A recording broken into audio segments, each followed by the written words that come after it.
ನಮಸ್ಕಾರ, ನೀವು ನೋಡ್ತಾ ಇದ್ದೀರಾ ಏಷ್ಯಾನೆಟ್ ಸುವರ್ಣ ನ್ಯೂಸ್. ನಾನು ಅಜಿತ್ ಹನುಮಕ್ಕನವರ್. ಈಗ ಈ ವಾರದ news hour special. News hour ಸ್ಪೆಷಲ್ನಲ್ಲಿ news person of the week ಇರ್ತಾರೆ, ಅಥವಾ news subject of the week ಬಗ್ಗೆ ಮಾತನಾಡುವುದಕ್ಕೆ ಒಬ್ಬ ಅತಿಥಿ ನಮ್ಮ ಜೊತೆಗಿರ್ತಾರೆ.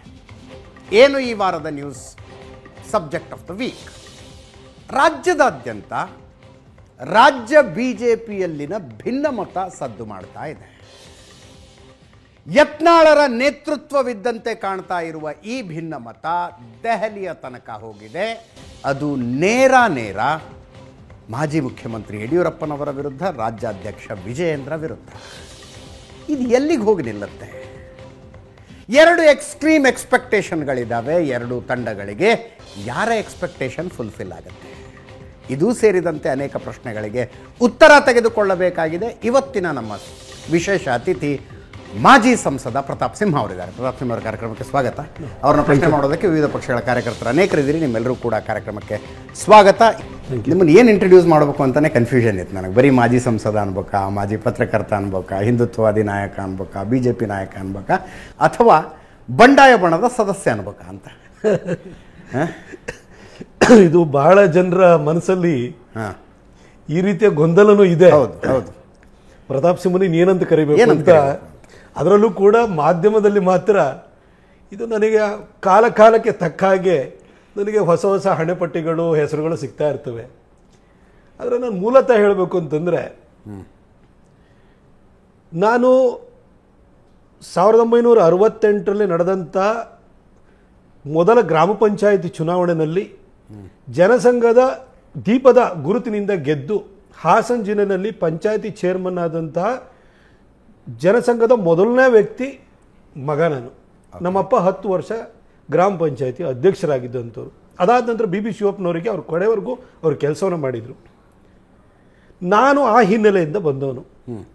ನಾನು ITC 1986ರಲ್ಲಿ ಮಾಡಿ, ನಮ್ಮಪ್ಪ ITC OTC ನಾಗ್ಪುರದಲ್ಲಿ OTC ಮಾಡಿದ್ದಾರೆ. ನಮ್ಮಪ್ಪನೂ ಸೈಂಟ್ ಫಿಲೋಮಿನಸ್ ಕಾಲೇಜು ಮೈಸೂರಿನಲ್ಲಿ ಓದ್ತಾ ಇರಬೇಕಾದ್ರೆ ಶಾಖೆ ಮಾಡ್ತಾಯಿದ್ರು. ಅವರು ಹಾಸ್ಟೆಲಲ್ಲಿ ಇದ್ರೂ ಕೂಡ ಹೊರಗಡೆ ಹೋಗಿ ಶಾಖೆ ಮಾಡೋರು ಅವರು.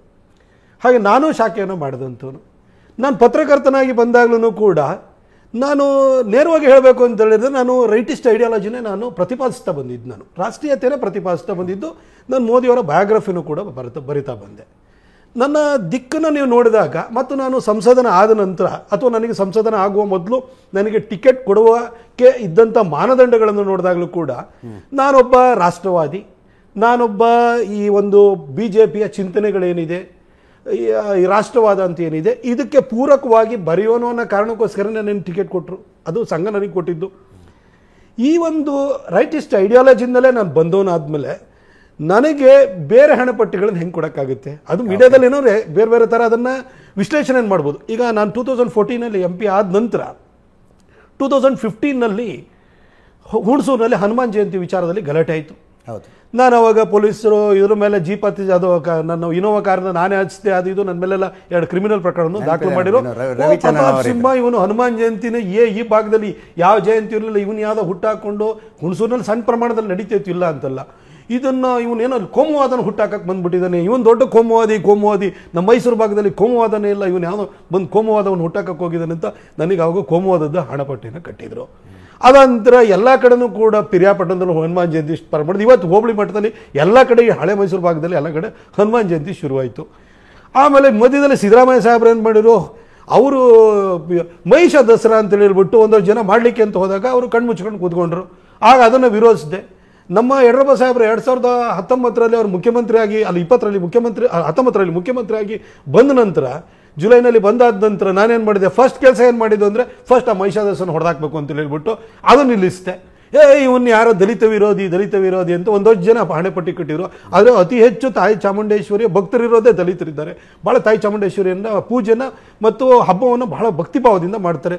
ಆಗ ನನ್ನನ್ನು ದಲಿತ ವಿರೋಧಿ ಅಂತೇಳಿ ಹೇಳ್ಬಿಟ್ಟು ಎಲ್ಲ ಕಡೆ ಪ್ರಚಾರವನ್ನು ಮಾಡಿದರು.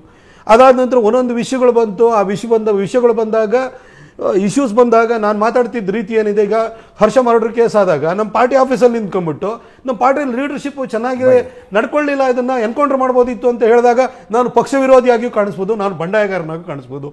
ಇವತ್ತು ವಫ್ದ್ ವಿಚಾರ ಬಂದಿದೆ. ವಫ್ ವಿಚಾರ ಬಂದಾಗ ನಾನು ಯತ್ನಾಳರು, ಅದು ಬಿಜಾಪುರದಲ್ಲಿ ಆ ಸಮಸ್ಯೆ ಪ್ರಾರಂಭ ಆಗಿದ್ದು. ಹಾಗಾಗಿ ಯತ್ನಾಳರು ಅದನ್ನು ಒಂದು ಲೀಡ್ ತಗೊಂಡು ಅವರು ಅಲ್ಲಿಗೆ ಕೇಂದ್ರ ಸಚಿವ ಆಗಿರುವಂಥ ಶೋಭಾ ಕರಂದ್ಲಾಜೆ ಅವ್ರನ್ನ ಕರೆಸಿದ್ರು, ಅಲ್ಲಿಗೆ JPC ಚೇರ್ಮನ್ನ ಕರೆಸಿದ್ರು, ಅಹೋರಾತ್ರಿ ಧರಣಿಯನ್ನು ಮಾಡಿದ್ರು. ಅದಕ್ಕೊಂದು ಸೈಂಟಿಫಿಕ್ ಆಗಿ ಅದಕ್ಕೆ ಒಂದು ಅಪ್ರೋಚನ್ನ ಅದನ್ನು ಯಾವ ರೀತಿ ಆ ಪ್ರಾಬ್ಲಮ್ ಸಾಲ್ವ್ ಮಾಡಬೇಕು ಅಂತ ಹೊರಟರು. ಈಗ ಅವ್ರ ಜೊತೆ ನೀನು ಭಾರತ ಅಂತ ಹೇಳಿ ನನಗೆ ಕರೆದ್ರು, ಅವ್ರ ಹತ್ರ ಹೋಗ್ಬಿಟ್ಟು ನಾನು ಆ ಪ್ರೊಟೆಸ್ಟಲ್ಲಿ ಕೂತ್ಕೊಂಡೆ. ಈ ಮಧ್ಯದಲ್ಲಿ ನಾನು ಮುತಾಲಿಕರಿಗೂ ನನಗೂ ಬಹಳ ಆಪ್ತವಾದಂಥ ಸಂಬಂಧ ಇದೆ. ಮುತಾಲಿಕರು ಕಾರ್ಕಳದಲ್ಲಿ ನಮ್ಮ ಪಕ್ಷದ ನಾಯಕರಾಗಿರುವಂಥ ಸುನಿಲ್ ಕುಮಾರ್ ಅವರ ವಿರುದ್ಧನೇ ಎಲೆಕ್ಷನ್ಗೆ ನಿಂತಿದ್ದವರು. ಅಂದರೆ ನೀವು ನೋಡಿ, ಆದರೆ ಅವ್ರ ಜೊತೆ ನನಗೆ ಆಪ್ತ ಸಂಬಂಧ ಇದೆ. ಏನಕ್ಕೆ ಅಂತಂದರೆ ನಂದು ಕೋರ್ ಐಡಿಯಾಲಜಿ ಏನಿದೆ ನಂದು ಹಿಂದುತ್ವ ಆಗಿದೆ. ನಂದು ಏನು ನನ್ನ ಬೇರೆ ಬೇರೆ ಇಶ್ಯೂಗೆ ತಕ್ಕ ಹಾಗೆ ನಾನು ಬದಲಾಗಲ್ಲ. ನಾನು ರೈಟಿಂಗ್ ಡೇಸಿಂದ ನಾನು ರೈಟಿಸ್ಟ್ ಆಗಿದ್ದವನು, ಇವತ್ತೂ ನಾನು ಅದೇ ಆಗಿದ್ದೀನಿ. ಅದಕ್ಕೆ ಪೂರಕವಾದಂತೆ ಯಾವುದೇ ವಿಚಾರಗಳಿತ್ತು ಅಂತಂದರೆ ನಾನು ಖಂಡಿತ ಧ್ವನಿ ಎತ್ತುತ್ತೀನಿ. ಹಾಗಾಗಿ ನನ್ನನ್ನು ಬಂಡಾಯನೋ ಮಾಜಿ ಸಂಸದನೋ ಅಥವಾ ಇನ್ನೇನು BJP ವಿರುದ್ಧ ಯಾರ್ದೋ ವಿರುದ್ಧ ಯುದ್ಧಕ್ಕೆ ಹೋಗ್ತಾ ಇದ್ದಾರೆ ಅವ್ರ ಜೊತೆ ನಾನು ಸೇರ್ಕೊಂಡಿದ್ದು ಅದು ಯಾವುದೂ ಅಲ್ಲ. ನಾನೊಬ್ಬ ಒಬ್ಬ ರಾಷ್ಟ್ರವಾದಿ ಅಂತ ಹೇಳಲಿಕ್ಕೆ ಬಯಸ್ತೀನಿ. ನಾನು ಸಂಘ ಪ್ರತಿಪಾದಿಸುವಂಥ ಚಿಂತನೆಗಳಿಗೆ 100% ಕಮಿಟ್ಮೆಂಟನ್ನು ಇಟ್ಕೊಂಡಿರುವಂಥ ವ್ಯಕ್ತಿ. ಕೆಲಸದ ವಿಚಾರ ಬಂದಾಗ 10 ವರ್ಷ ಎಲ್ಲರ ಕೈಲೂ ಕೂಡ ಸೈ ಅನ್ಸ್ಕೊಂಡು ಬೆನ್ನು ತಟ್ಟಿಸ್ಕೊಳ್ಳೋ ರೀತಿಯಲ್ಲಿ ಅಭಿವೃದ್ಧಿ ಕಾರ್ಯಗಳನ್ನು ಮಾಡಿದಂತಹ ವ್ಯಕ್ತಿ. ಕಾಲಕ್ಕೆ ವಿಷಯಾಧಾರಿತವಾಗಿ ನನಗೆ ಬೇರೆ ಬೇರೆ ಹಣೆಪಟ್ಟಿ ಕೊಟ್ಟರೆ ಅದು ಮಾಧ್ಯಮಗಳಿಗೆ ಸರ್ವ ಸ್ವತಂತ್ರನೂ ಇದೆ, ಅವ್ರು ಏನು ಬೇಕಾದ್ರೂ ಹೇಳ್ಬೋದು. ಬಂಡಾಯದ ವಿಷಯಕ್ಕೆ ನೇರವಾಗಿ ಬಂದ್ಬಿಡೋಣ. BJP ಶಿಸ್ತಿನ ಪಕ್ಷ. ನಾನು ಹೇಳೋದು ಕರ್ನಾಟಕ ಬಿಟ್ಟು ಉಳಿದ ಕಡೆ ಅಪ್ಲೈ ಆಗ್ಬೋದು. ಕರ್ನಾಟಕದಲ್ಲಿ ಶಿಸ್ತಿನ ಪಕ್ಷ ಅಲ್ಲ ಇದು. ಪಾರ್ಟಿ ವಿತ್ ಡಿಫ್ರೆನ್ಸ್ ಅಂತೀರಿ ನೀವು. Party with so many differences. ಇಲ್ಲ, ಇದು ಬೇರೆ ಕಡೆನೂ ಕೂಡ ಈ ರೀತಿ ಬಣಗಳು ಎಲ್ಲ ಇದ್ದೇ ಇರುತ್ತೆ. ನೋಡಿ, ಮೂಲವಾಗಿ ನಾವು ಒಂದು ಪೊಲಿಟಿಕ್ಸಲ್ಲಿ ಒಂದು ಅರ್ಥ ಮಾಡ್ಕೊಳ್ಬೇಕು. ನಾನು ಹಿಂದೆನೂ ಹೇಳಿದ್ದೆ, ಆಸೆ ಇಲ್ಲದೆ ಇದ್ದವರು RSS ಅಲ್ಲಿ ಇರ್ತಾರೆ. ಆಸೆ ಇರೋವಂಥವ್ರೆ BJPಲಿ ಇರೋದು ಅಥವಾ ಕಾಂಗ್ರೆಸ್ಸಲ್ಲಿ ಇರೋದು, JDS ಅಲ್ಲಿ ಇರೋದು. ಆಸೆ ಇದ್ದ ಕಡೆ ಸ್ಥಾನಮಾನದ ಮಹತ್ವಾಕಾಂಕ್ಷೆ ಇರುತ್ತೆ. ಅಂದರೆ ಇಲ್ಲಿ ಹೊಡೆದಾಟ ಇದ್ದೇ ಇರುತ್ತೆ. ಮತ್ತು ಇದೊಂದೇ ಒಂದು ಫೀಲ್ಡ್ ಏನು ಅಂತಂದರೆ ಇಲ್ಲಿ ಕ್ವಾಲಿಫಿಕೇಷನೇ ಬೇಡ. ಯಾವನ್ ಬೇಕಾರಾಗಿರಲ್ಲ ಅವನು ಇದಕ್ಕೆ ಬರ್ಬೋದು. ಅವನಿಗೆ ಏನೇನು ಕ್ವಾಲಿಫಿಕೇಷನ್ ಮಾಡಲ್ಲ. 3ನೇ ಕ್ಲಾಸ್ ಓದಿ 4ನೇ ಕ್ಲಾಸ್ ಓದಲಿ, ಕಳ್ಳಿರಲಿ, ಭ್ರಷ್ಟ್ ಇರಲಿ, ರಿಯಲ್ ಎಸ್ಟೇಟಲ್ಲಿ ದುಡ್ಡು ಮಾಡಿರಲಿ, ಏನು ಬೇಕಾರಾಗಿರಲಿ ಅವನಿಗೆ ಇಲ್ಲಿ ಅವಕಾಶ ಇದೆ. ಇಲ್ಲಿ ವಿಪುಲವಾದಂಥ ಅವಕಾಶಗಳಿದೆ. ಆಮೇಲೆ ಈ ಕಳ್ಳರು, ಸುಳ್ಳರು, ಭ್ರಷ್ಟರು, ಲಫಂಗರು ಎಲ್ಲ ಬಂದಾದ್ಮೇಲೆ ಹೋರಾಟ ಇದ್ದೇ ಇರುತ್ತಿದ್ದು. ಹಾಗಾಗಿ ಎಲ್ಲಾ ಪಕ್ಷಗಳಲ್ಲೂ ಕೂಡ ಜನರಲ್ ಆಗಿ ನಾನು ಹೇಳ್ತೀನಿ, ಎಲ್ಲ ಪಕ್ಷಗಳಲ್ಲೂ ಈಗ ನೋಡಿ, ಕಾಂಗ್ರೆಸ್ ಪಕ್ಷದಲ್ಲೂ ಕೂಡ ಸಿದ್ದರಾಮಯ್ಯನವರು ಚೇರ್ ಎಳಿಬೇಕು ಅಂತ DK ಅವರು ಕಾಯ್ತಾ ಇದ್ದಾರೆ. ಈ ಮಧ್ಯದಲ್ಲಿ ಇವರಿಬ್ಬರು ಹೊಡೆದಾಟದ ನನಗೆಲ್ಲಿ ಸಿಗುತ್ತೋ ಅಂತ ಪರಮೇಶ್ವರ್ ಅವರು, ಖರ್ಗೆ ಅವ್ರ ಮಗನೋ ಅಥವಾ ಇನ್ಯಾರೋ ಸತೀಶ್ ಜಾರಕಿಹೊಳಿ ಅವರು ಕಾಯ್ತಾ ಇದ್ದಾರೆ. ಅಂದ್ರೆ ನೋಡಿ, ಇಲ್ಲಿ ಯಾರ್ದೋ ಒಬ್ರು ಲೀಡರ್ಶಿಪ್ಪನ್ನು ಒಪ್ಕೊಂಡು ಹೋಗೋವಂಥದ್ದು ಏನಿಲ್ಲ. ಇಲ್ಲಿ ಎಲ್ಲರೂ ಕೂಡ ತನ್ನ ಮಹತ್ವಾಕಾಂಕ್ಷೆಗೆ ಅನುಗುಣವಾಗಿ ಪಾರ್ಟಿ ಬೀದಿ ಜಗಳ ಆಗಿಲ್ಲ, ನಮ್ದು ಬೀದಿ ಜಗಳ ಆಗಿದೆ. ಕಾಂಗ್ರೆಸ್ಸಲ್ಲಿ ಅದೊಂದು ನಾವು ಅಪ್ರಿಷಿಯೇಟ್ ಮಾಡಬೇಕು. ಯಾಕೆಂತಂದರೆ ಸಿದ್ದರಾಮಯ್ಯನವರು ಮತ್ತು DK ಅವರ ಮಧ್ಯದಲ್ಲಿ ಆ ಚೇರಿಗೋಸ್ಕರ ಅಷ್ಟು ಗುದ್ದಾಟ ಇದ್ರೂ ಕೂಡ ಚುನಾವಣೆ ಬಂದಾಗ ಅವ್ರು ಹೊಂದಾಗ್ಬಿಡ್ತಾರೆ. ಆದರೆ ನಾನು ಈ BJPಗೆ ಸೀಮಿತವಾಗಿ ನಾನು ಹೇಳಬೇಕು ಅಂದರೆ ಕೆಲವೊಂದು ಇಂಟರ್ನಲ್ ವಿಚಾರ ಇರುತ್ತೆ. ಆದರೆ ನೀವು ಒಂದು ಸ್ವಲ್ಪ ಹಿನ್ನೆಲೆ ನೋಡಿ. ಈಗ ಒಂದು 15 ವರ್ಷಕ್ಕೆ 20 ವರ್ಷಕ್ಕೆ ಹಿಂದಕ್ಕೆ ಹೋಗೋಣ. ಆಗಲೂ ಕೂಡ ಇವೆಲ್ಲ ಇತ್ತು. BB ಶಿವಪ್ಪನವ್ರನ್ನ ಪಾರ್ಟಿಯಿಂದ ಹೆಂಗೆ ಹೊರಗೆ ಹಾಕಿದ್ರು, ಯಾವ ಕಾರಣಕ್ಕೋಸ್ಕರ ಹೊರಗೆ ಹಾಕಿದ್ರು, ಅದೆಲ್ಲ ಗೊತ್ತಿರೋಂಥ ವಿಚಾರನೆ. ಯುದ್ಧಗಳು ಮೊದಲಿಂದಲೂ ನಡ್ಕೊಂಡು ಬಂದಿದ್ದಾವೆ. ಪದವಿ ಆಕಾಂಕ್ಷೆ ಇಲ್ಲಿ ಇರುತ್ತಲ್ವಾ. ಈ ಪಾಲಿಟಿಕ್ಸಲ್ಲಿ ನಿಮ್ಗನ್ನ ಚೇರ್, ಈಗ ಒಬ್ಬ MLA ಆದ ಕೂಡಲೇ ಅವನಿಗೆ ಫಸ್ಟ್ ಮಂತ್ರಿ ಆಗಬೇಕು ಅಂತ ಆಸೆ ಆಗ್ಬಿಡುತ್ತೆ. ಮಂತ್ರಿ ಆದ ಕೂಡಲೇ ಆ ಮುಖ್ಯಮಂತ್ರಿ ಆಗಬೇಕು ಅಂತ ಅವನಿಗೊಂದು ಒಳಗಡೆಯಿಂದ ಬಂದ್ಬಿಡುತ್ತೆ, ತುಡಿತ ಬಂದ್ಬಿಡುತ್ತೆ. ಅವನು ನನಗೆ ಈ ಯೋಗ್ಯತೆ ಇದೆಯಾ ಇಲ್ವಾ, ನಾನು ಜನರಿಗೆ ಕೆಲಸ ಮಾಡಬೇಕು, ನಾನು ಬಂದಿರುವಂಥದ್ದು ಸೇವಾ ಉದ್ದೇಶದಿಂದ, ಇದು ಯಾವುದೂ ಬರಲ್ಲ. ಅವನಿಗೆ ಚೇರ್ ಅಷ್ಟೇ. ನೀವು ಯಾರನ್ನೇ ಹೋಗಿ ನೋಡಿ, ಯಾವ್ದಾದ್ರು ಪಾಲಿಟಿಷಿಯನ್ ಜೊತೆ ನೀವೆಲ್ಲರೂ ಒಂದು ಕಡೆ ಕೂತ್ಕೊಳ್ಳಿ, ಅವ್ರ ಹತ್ರ ಒಂದು ಚರ್ಚೆ ಮಾಡಿ. ಕಾನ್ಸ್ಟಿಟ್ಯೂನ್ಸಿಗೆ ಒಳ್ಳೆ ಕೆಲಸ ಮಾಡಬೇಕು, ಇಂಥ ಯೋಜನೆ ತರಬೇಕು ಅಂತ ಮಾತಾಡುವಂಥ ಪಾಲಿಟಿಷಿಯನ್ಸ್ ಎಷ್ಟು ಜನ ಇದ್ದಾರೆ ಹೇಳಿ?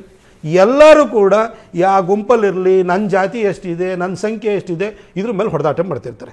ಇನ್ನು BJP ವಿಚಾರಕ್ಕೆ ನೇರವಾಗಿ ಬರೋದಾದರೆ, ಹಿಂದೆ ಅನಂತಕುಮಾರ್ ಸಾಹೇಬರು ಮತ್ತು ಯಡಿಯೂರಪ್ಪ ಸಾಹೇಬರು ಇಬ್ಬರು ಟಾಪ್ ಲೀಡರ್ಸ್ ಇದ್ದರು. ಪಾರ್ಟಿನ AK ಸುಬ್ಬಯ್ಯನವರು 1983 18 ಸೀಟನ್ನು BJPಗೆ ಗೆದ್ದುಕೊಟ್ಟಿದ್ರು.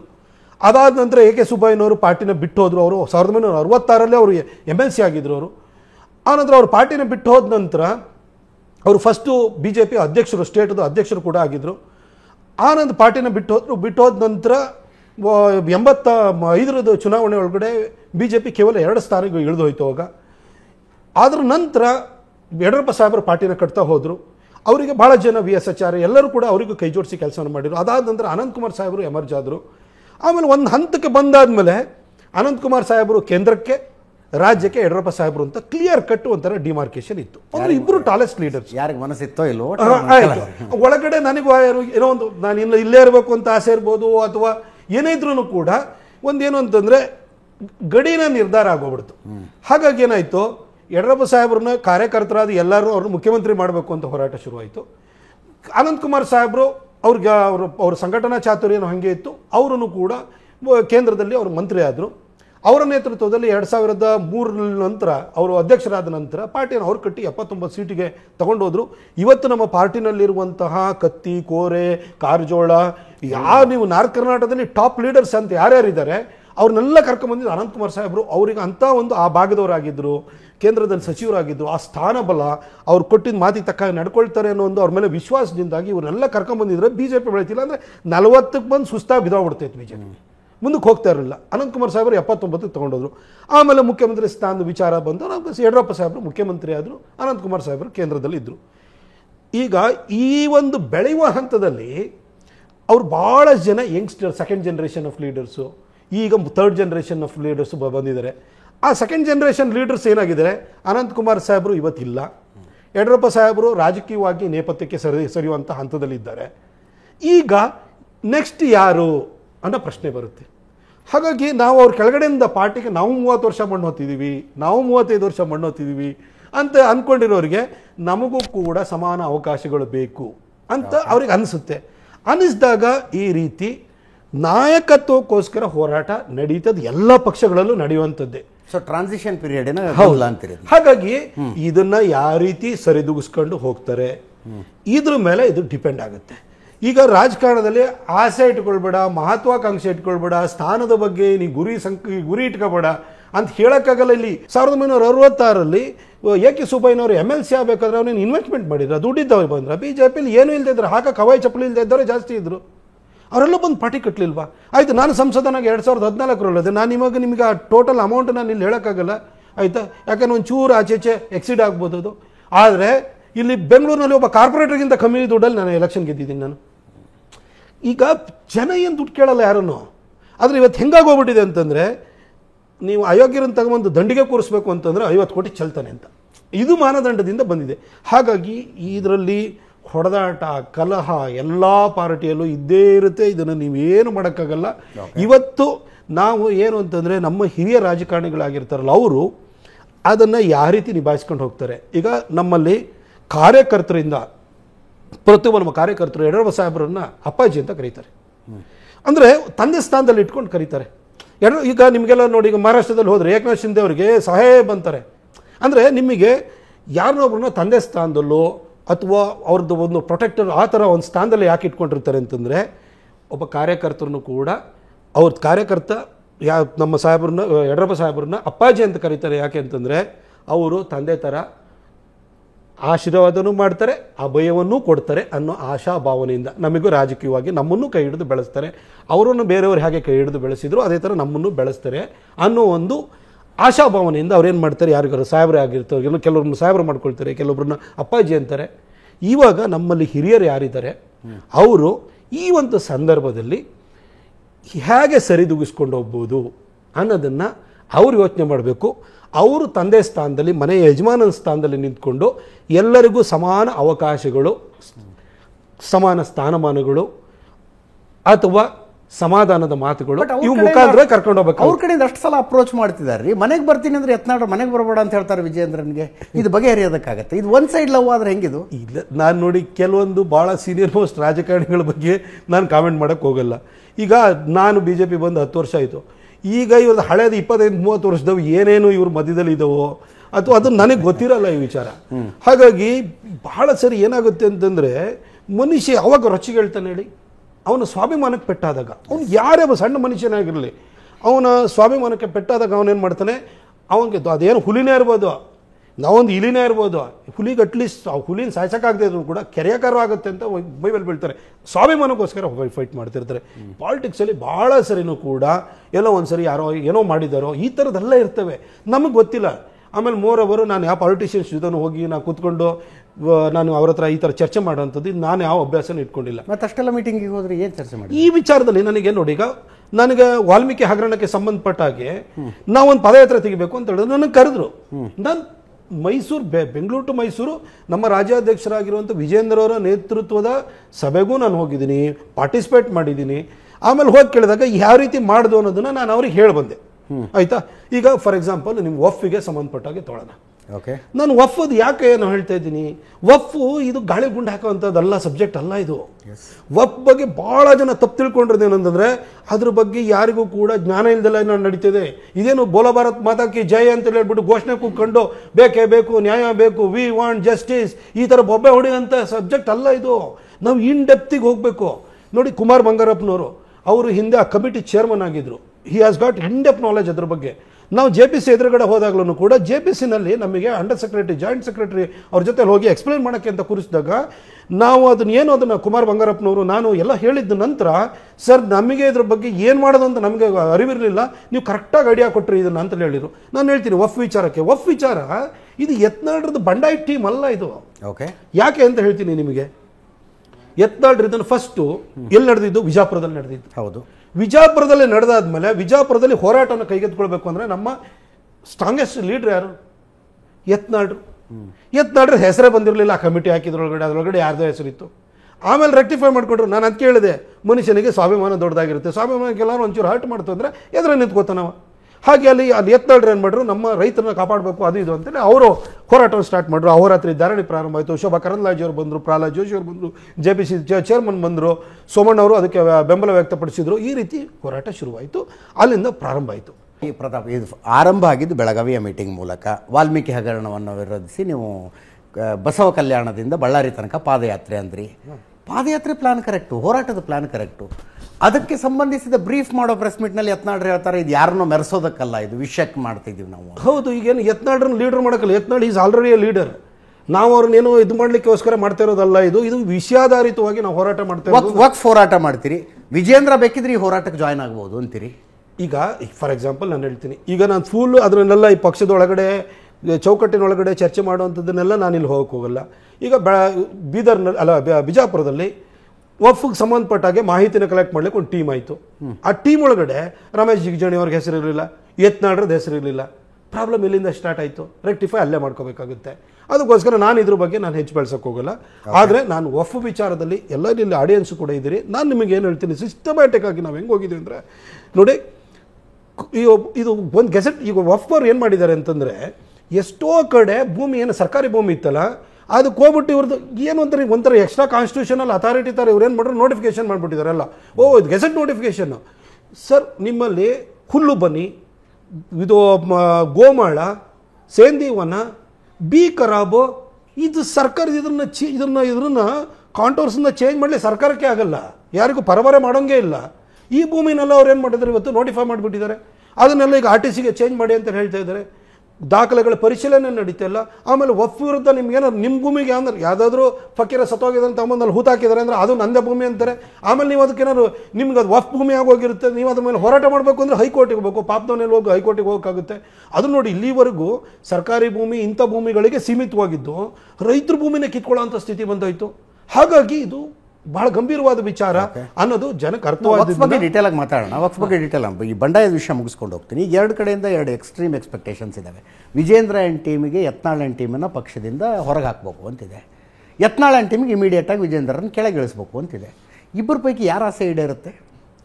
ನನಗೆ ಇಬ್ಬರದು ಏನು ಆಸೆ ಇದೆ, ಗುರಿ ಇದೆ ಅಂತ ನನಗಂತೂ ಗೊತ್ತಿಲ್ಲ. ವಿಜೇಂದ್ರ ಅಲ್ಲ, ನಾನು ಹೇಳ್ತೀನಿ ನೋಡಿ, ಏನು ಗೊತ್ತಾ, ಈಗ ಎಷ್ಟೋ ವಿಚಾರಗಳಿರ್ತವೆ, ಅದ್ರ ಬಗ್ಗೆ ಏನು ಈಗ ಯಾರ ಮನಸ್ಸೊಳಗಡೆ ಏನಿದೆ. ಈಗ ನಾನು 10 ವರ್ಷ MP ಆಗಿದ್ದವನು, ನನಗೆ ಟಿಕೆಟ್ ಮಿಸ್ ಆಗುತ್ತೆ ಅಂತ ನನಗೆ ಗೊತ್ತಿರಲಿಲ್ಲ. ಬೇರೆಯವ್ರ ಮನಸ್ಸಲ್ಲಿ ಏನಿದೆ ಅಂತ ನನಗೇನು ಗೊತ್ತಾಗುತ್ತೆ, ಏನೇನು ಆಸೆ ಯಾರ್ಯಾರು ಇಟ್ಕೊಂಡಿದ್ದಾರೋ ಅಂತ ನನಗೆ ಗೊತ್ತಿಲ್ಲ. ವಿಜಯೇಂದ್ರ ಅವರು ನಮ್ಮ ರಾಜ್ಯಾಧ್ಯಕ್ಷರು. ಇದಕ್ಕೆ ಸಂಬಂಧಪಟ್ಟಾಗೆ ಮೂಡಾಕ್ಕೆ ಸಂಬಂಧಪಟ್ಟಾಗ ಒಂದು ಯಶಸ್ವಿ ಹೋರಾಟವನ್ನು ಅವ್ರು ಮಾಡಿದ್ದಾರೆ. ನಾವು ಅದ್ರ ಬಗ್ಗೆ ಇದು ನಾವು ಅವರಿಂದ ಕ್ರೆಡಿಟನ್ನು ಕಿತ್ಕೊಳ್ಳೋಕೆ ಹೋಗಲ್ಲ, ಶ್ರೇಯಸ್ಸನ್ನು ಅವ್ರಿಗೆ ಕೊಡಲೇಬೇಕು, ಅದು ಮಾಡಿದ್ದಾರೆ. ವಾಲ್ಮೀಕಿ ವಿಚಾರನೂ ಕೂಡ ಅಷ್ಟೇ ಗಂಭೀರವಾಗಿತ್ತು. ಅದನ್ನು ಆ ಕಡೆ ಜಾರಕಿಹೊಳಿ ಅವರೆಲ್ಲ ಏನೋ ತಗೊಳ್ಳಿಕ್ಕೆ ಅಂತ ಸಾಹುಕಾರರೆಲ್ಲ ಹೊರಟರು. ಯಾಕೆ ಅಂತಂದರೆ ಆ ಭಾಗದಲ್ಲಿ ST ಕಮ್ಯುನಿಟಿ ಜಾಸ್ತಿ ಇದೆ, ಅವರ ಸಮುದಾಯಕ್ಕೆ ಅನ್ಯಾಯವಾಗಿತ್ತು, ಹಾಗಾಗಿ ಅವ್ರು ಹೋರಾಟವನ್ನು ತಗೊಳ್ಬೇಕು ಅಂತಂದ್ರು. ಮಧ್ಯದಲ್ಲಿ ಅದು ಕೊನೆಗೆ ಎಲ್ಲ ಹೇಳಿಕೆಗಳಾಯ್ತು ಹೊರತು ಕೊನೆಗೆ ಹೋರಾಟ ಮುಂದಕ್ಕೆ ಹೋಗಲಿಲ್ಲ. ವಫ್ದು ಅದು ಯತ್ನಾಳ್ರ ಬುಡಕ್ಕೆ ಬಂದುಬಿಡ್ತದು, ಯಾಕಂದರೆ ಅವ್ರ ಊರಿನಲ್ಲಿ ರೈತರ ಭೂಮಿ ಕಿತ್ಕೊಂಡಿದ್ದು, ಹಾಗಾಗಿ ಯತ್ನಾಳ್ರದನ್ನು ಲೀಡ್ ತೊಗೊಂಡ್ರು. ಹಾಗಾಗಿ ಯತ್ನಾಳ್ರದನ್ನು ಲೀಡ್ ತೊಗೊಂಡು ಕೇಂದ್ರ, ಈಗ ಯತ್ನಾಳ್ರು ಬಂಡಾಯ ಅನ್ನೋದಾದರೆ ಶೋಭಾ ಕರಂದ್ಲಾಜೆ ಅವರು ಯಾಕೆ ಬರ್ತಾರೆ ಅಲ್ಲಿಗೆ? JPC ಚೇರ್ಮನ್ನು ಕೇಂದ್ರ ಸರ್ಕಾರದ ಒಪ್ಪಿಗೆ ಇಲ್ದಲೆ ಅಲ್ಲಿ ಬರೋಕ್ಕಾಗುತ್ತಾ? ಯತ್ನಾಳ್ರ ಬಂಡುಕೋರ, ಅವರು ಯಾರ್ದೋ ವಿರುದ್ಧವಾಗಿ ಹೋರಾಟ ಮಾಡ್ತಾ ಇದ್ದಾರೆ ಅಂತ ಅನ್ನೋದಾದರೆ JPC ಚೇರ್ಮನ್ ಯಾಕೆ ಬರ್ತಾರೆ? ಆಯ್ತು, ಇಷ್ಟೆಲ್ಲಾಗಿ ಯತ್ನಾಳ್ರಿಗೆ ಶೋಕಾಸ್ ನೋಟಿಸ್ ಕೊಟ್ಟಾದ ಮೇಲೂ ಕೂಡ JPC ಚೇರ್ಮನ್ ಯಾಕೆ ಮತ್ತೆ ಕರೆದು ಮಾತಾಡಿಸ್ಬಿಟ್ಟು ನಮಗೆ ಅದ್ರ ಎದುರುಗಡೆ ಹೋಗ್ಬಿಟ್ಟು ನಮಗೆ ಡಿಪೋಸ್ ಮಾಡ್ಲಿಕ್ಕೆಲ್ಲ ಯಾಕೆ? ಅಲ್ಲಿಗೆ ಯತ್ನಾಳ್ರಿಗೆ ದಿಲ್ಲಿಲಿ ಯಾರೋ ದೊಡ್ಡವರ ಆಶೀರ್ವಾದ ಇದೆ ಇಲ್ಲ. ಏನು ಗೊತ್ತಾ, ಈ ಥರ ವಿಚಾರಗಳನ್ನು ತೆಗೆದು ಹೋರಾಟ ಮಾಡುವಂತಹ ಮನೋಭಾವನೆಯನ್ನು ಕರ್ನಾಟಕ BJP ಇಟ್ಕೊಳ್ಬೇಕು. ನಾನು ಮುಂದೆ ಹೇಳ್ತೀನಿ, ನಿಮ್ಗೆ ಉದಾಹರಣೆ ಹೇಳಬೇಕು ಅಂತಂದರೆ, ನೇರವಾಗಿ ನಾನು ಆಡಿಯನ್ಸಿಗೂ ನಾನು ಹೇಳಬೇಕು ಅಂತಂದರೆ, ಈಗ ನಮ್ಮ ಕರ್ನಾಟಕದಲ್ಲಿರೋರು ಎಲ್ಲರೂ ಕೂಡ ಕರ್ನಾಟಕ ಒಬ್ಬ ಯೋಗಿ ಬೇಕು ಅಂತಾರೆ. ಆಮೇಲೆ ಅಲ್ಲಿ ಪವನ್ ಕಲ್ಯಾಣವನ್ನು ಇದು ಮಾಡಿದ ಕೂಡಲೇ ಅವ್ರದ್ದು ಹೋರಾಟ ಮಾಡಿದ ಕೂಡಲೇ ಪವನ್ ಕಲ್ಯಾಣ್ ಅಂತ ಲೀಡ್ರು. ನಿಮಗೆ ನೋಡಿ, ಇವಾಗ 6 ತಿಂಗಳೊಳಗಡೆ ಪವನ್ ಕಲ್ಯಾಣ್ ಇವತ್ತು ಅಂತ ಸ್ಟಾರ್ ಆದರು. ಆಯಿತು, ಪವನ್ ಕಲ್ಯಾಣ್ ಬಗ್ಗೆ ಆ ಥರ ಮಾತುಗಳಾಡ್ತಾರೆ. ಅಣ್ಣಾಮಲೈ ಅಂದ ಕೂಡಲೇ ತಮಿಳುನಾಡಲ್ಲಿ ಒಂದು ಸಂಚಲನ ಮೂಡಿಸಿ ಕಾರ್ಯಕರ್ತರಿಗೆ ಉತ್ಸಾಹ ಬಂತು. ಈಗ ಕರ್ನಾಟಕದ ಕಾರ್ಯಕರ್ತರು ಯೋಗಿ ಅಂತ ಯಾಕೆ ಹೇಳ್ತಾರೆ, ಯಾಕೆ ಪವನ್ ಕಲ್ಯಾಣ್ ಅಂತಾರೆ, ಯಾಕೆ ಅಣ್ಣಾಮಲೈ ಅಂತಾರೆ? ಅದ್ರ ಜೊತೆಗೆ ನೀವು ಇತ್ತೀಚೆಗೆ ಮಹಾರಾಷ್ಟ್ರ ಚುನಾವಣೆ ತೆಗೆದು ನೋಡಿ, ದೇವೇಂದ್ರ ಫಡ್ನವೀಸ್ ಯಾವ ರೀತಿ ಹೋರಾಟವನ್ನು ಮಾಡಿದರು ಅಂದರೆ, ಅವರ ಮಾತುಗಳು ನೋಡಿ, ಅಲ್ಲಿ ಯೋಗಿಯವ್ರನ್ನ ಕರೆಸಿದ್ರು. ಯೋಗಿಯವ್ರದ್ದು ಬಟಂಗೆ ತೋ ಕಟಂಗೆ, ಮೋದಿಯವ್ರ ಬಾಯಲ್ಲೇ ಏಕ್ ಹೇತೋ ಸೇಫೆ ಅಂತ ಬಂತು. ಅದರಲ್ಲಿ ಹಿಂದುತ್ವದ ವಿಚಾರವಾಗಿ ಭಾಳ ನಿಮಗೆ ಕ್ಲಾರಿಟಿಯನ್ನು ಇಟ್ಕೊಂಡು ದೇವೇಂದ್ರ ಫಡ್ನವೀಸು ನಾವು ಒಂದಾಗಿರಬೇಕು ಅನ್ನೋದನ್ನು ತಗೊಂಡೋದ್ರು. ಇದು ತಗೊಂಡಾದಾಗ ಏನಾಯಿತು, ಇವತ್ತು ದೇವೇಂದ್ರ ಫಡ್ನವೀಸು ಕೂಡ ಇನ್ನೊಬ್ಬ ಹಿಂದೂ ಐಕಾನ್ ಆಗಿಬಿಟ್ಟು ಇವತ್ತು ಎಮರ್ಜ್ ಆಗಿದ್ದಾರೆ. ನಿಮಗೆ ಮಹಾರಾಷ್ಟ್ರದಲ್ಲಿ, ಆಂಧ್ರ ಪ್ರದೇಶದಲ್ಲಿ, ಉತ್ತರ ಪ್ರದೇಶದಲ್ಲಿ ಒಬ್ಬ ಠಾಕೂರ್ ಜನಾಂಗ ಸೇರಿದ್ರೆ ಸಣ್ಣ ಸಮುದಾಯ, ಭಾಳ ದೊಡ್ಡ ಸಮುದಾಯ ಅಲ್ಲ, 8-9% ಇರ್ಬೋದು ಅವರು. ಆ ಸಮುದಾಯ 2ನೇ ಸರಿ ಮುಖ್ಯಮಂತ್ರಿ ಆಗ್ತಾರೆ. ಆ ಊರಲ್ಲಿರೋಷ್ಟು ಪ್ರಪಂಚದಲ್ಲಿರೋಲ್ಲ ಜಾತಿ ಇದ್ದಾವೆ, ಮುಸಲ್ಮಾನರ ಸಂಖ್ಯೆ ಅಷ್ಟಿದೆ.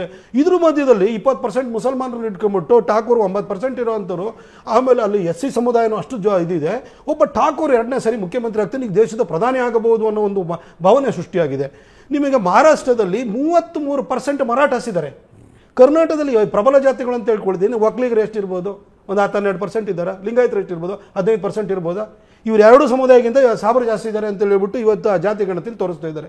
ಆಯಿತು, ಈ 2 ಸಮುದಾಯಗಳನ್ನು ನಾವು ಇದಕ್ಕೆ ಅಧಿಕಾರಕ್ಕೋಸ್ಕರ ಹೋರಾಟ ಮಾಡ್ತೀನಿ. ನಾನು ಹೇಳ್ತೀನಿ, ನಾನೊಬ್ಬ ಹಿಂದೂವಾಗಿ ಬಂದಿಲ್ಲಿ ಕೂತ್ಕೊಂಡಿದ್ದೀನಿ, ನಾನೊಬ್ಬ BJP ಕಾರ್ಯಕರ್ತ ಆಗಿ ನಾನು ರಾಷ್ಟ್ರೀಯತೆಗೆ ಬದ್ಧತೆಯನ್ನು ಇಟ್ಕೊಂಡ್ರೂ ನಾನು ಬಂದು ಕೂತೀನಿ. ನಾನು ಯಾವ ಜಾತಿ ವಿಚಾರಕ್ಕೆ ಹೋಗೋನಲ್ಲ, ನನ್ನನ್ನು ಯಾರು ಜಾತಿಯಿಂದಲೂ ಗುರುತಿಸಲ್ಲ.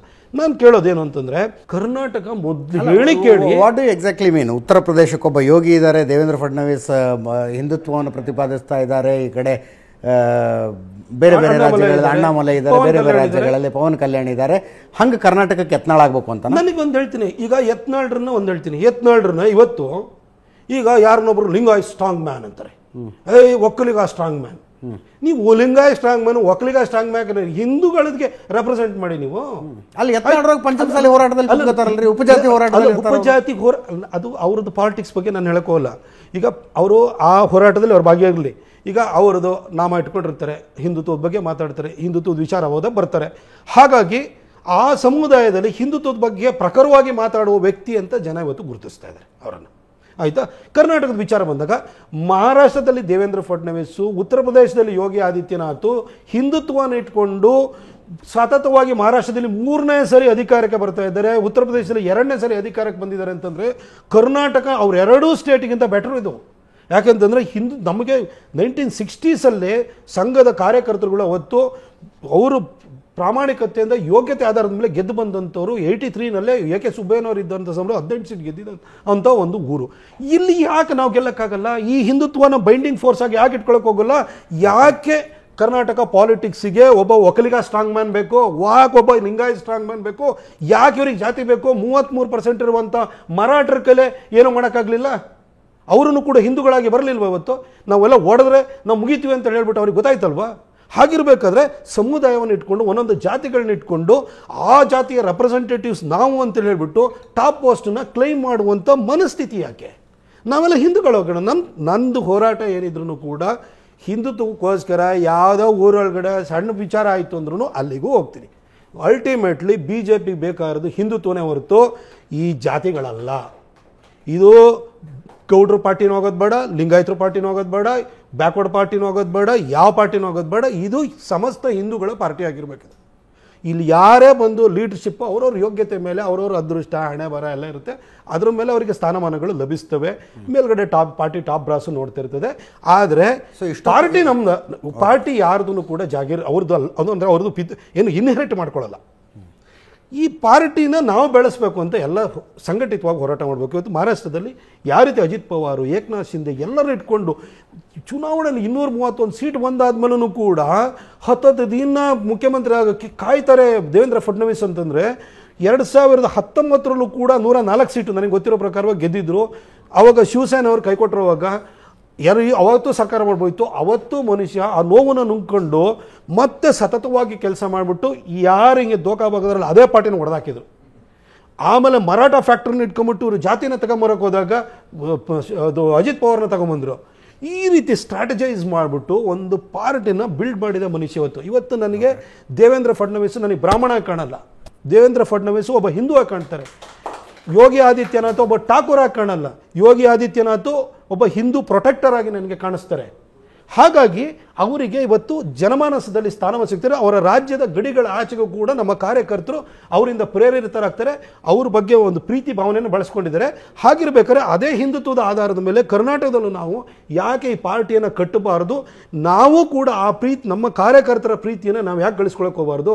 ನನ್ನ ಜೊತೆ ನನ್ನ ಹಿಂದೆ ಬರೀ ಒಕ್ಕಲಿಗರು ಇರಬೇಕು, ಲಿಂಗಾಯತರು ಇರಬೇಕು, ಬೆಸ್ಸಿ ಇರಬೇಕು, ST ಇರಬೇಕು, ಇವರು ಇದ್ದು ನನ್ನ ಜಾತಿನ ಇಟ್ಕೊಂಡ್ಬಿಟ್ಟು ನಾನು ಮಂತ್ರಿ ಸ್ಥಾನ ತಗೋತೀನಿ, ಮುಖ್ಯಮಂತ್ರಿ ಸ್ಥಾನ ತಗೋತೀನಿ. ಈ ಹೋರಾಟ ಬೇಡ. ನಮಗೆ ಬೇಕಾಗಿರುವಂಥದ್ದು ಹಿಂದುತ್ವದ ಆಧಾರದ ಮೇಲೆ ನಮ್ಮ ಯೋಗ್ಯತೆ ಅದೃಷ್ಟದ ಮೇಲೆ ಕೇಂದ್ರದವರು ಯಾರಿಗೆ ಮುಖ್ಯಮಂತ್ರಿ ಸ್ಥಾನ ಕೊಡ್ತಾರೋ, ಇನ್ನೊಂದು ಸ್ಥಾನ ಕೊಡ್ತಾರೋ, ಮಂತ್ರಿ ಸ್ಥಾನ ಕೊಡ್ತಾರೋ ಕೊಡಲಿ. ಆದರೆ ನಮ್ಮ ಗುರಿ, ಸಂಕಲ್ಪ, ಉದ್ದೇಶ ಅನ್ನೋದು ಹಿಂದುತ್ವಕ್ಕೆ ನಮ್ಮ ಬದ್ಧತೆ ಆಗಿರಬೇಕು. ಅದನ್ನಷ್ಟೇ ನಾನು ಹೇಳಕ್ಕೆ ಬಯಸ್ತೇನೆ. ಈ ಅರ್ಧ ಗಂಟೆಯಲ್ಲಿ ನೀವು ಮಾತಾಡಿದ್ದನ್ನಷ್ಟು ಸಾರಾಂಶವಾಗಿ ಹೇಳೋದಾದರೆ, ನೀವು ವಿಷಯಾಧಾರಿತ ಬೆಂಬಲ ಕೊಡುವುದಕ್ಕೆ ಆ ಟೀಮಿನಲ್ಲಿ ಹೋಗಿ ಮೀಟಿಂಗ್ನಲ್ಲಿ ಭಾಗಿಯಾಗಿದ್ದೀರ ಹೊರತು ಬಂಡಾಯ ನಾಯಕರಾಗಿ ಗುರುತಿಸಿಕೊಳ್ಳೋದು ನಿಮ್ಗೆ ಇಷ್ಟ ಇಲ್ಲ. ವಿಚಾರ ನಮ್ಮ ಹಿಂದೂಗಳ ಭೂಮಿಯನ್ನು ಕಬಳಿಸ್ತಾ ಇರೋದು. ನಾನು ಹೇಳಿದೆ, ನಾನು ನೇರವಾಗಿ ಹೇಳ್ತೀನಿ, ನಾನೊಬ್ಬ ರಾಷ್ಟ್ರವಾದಿ.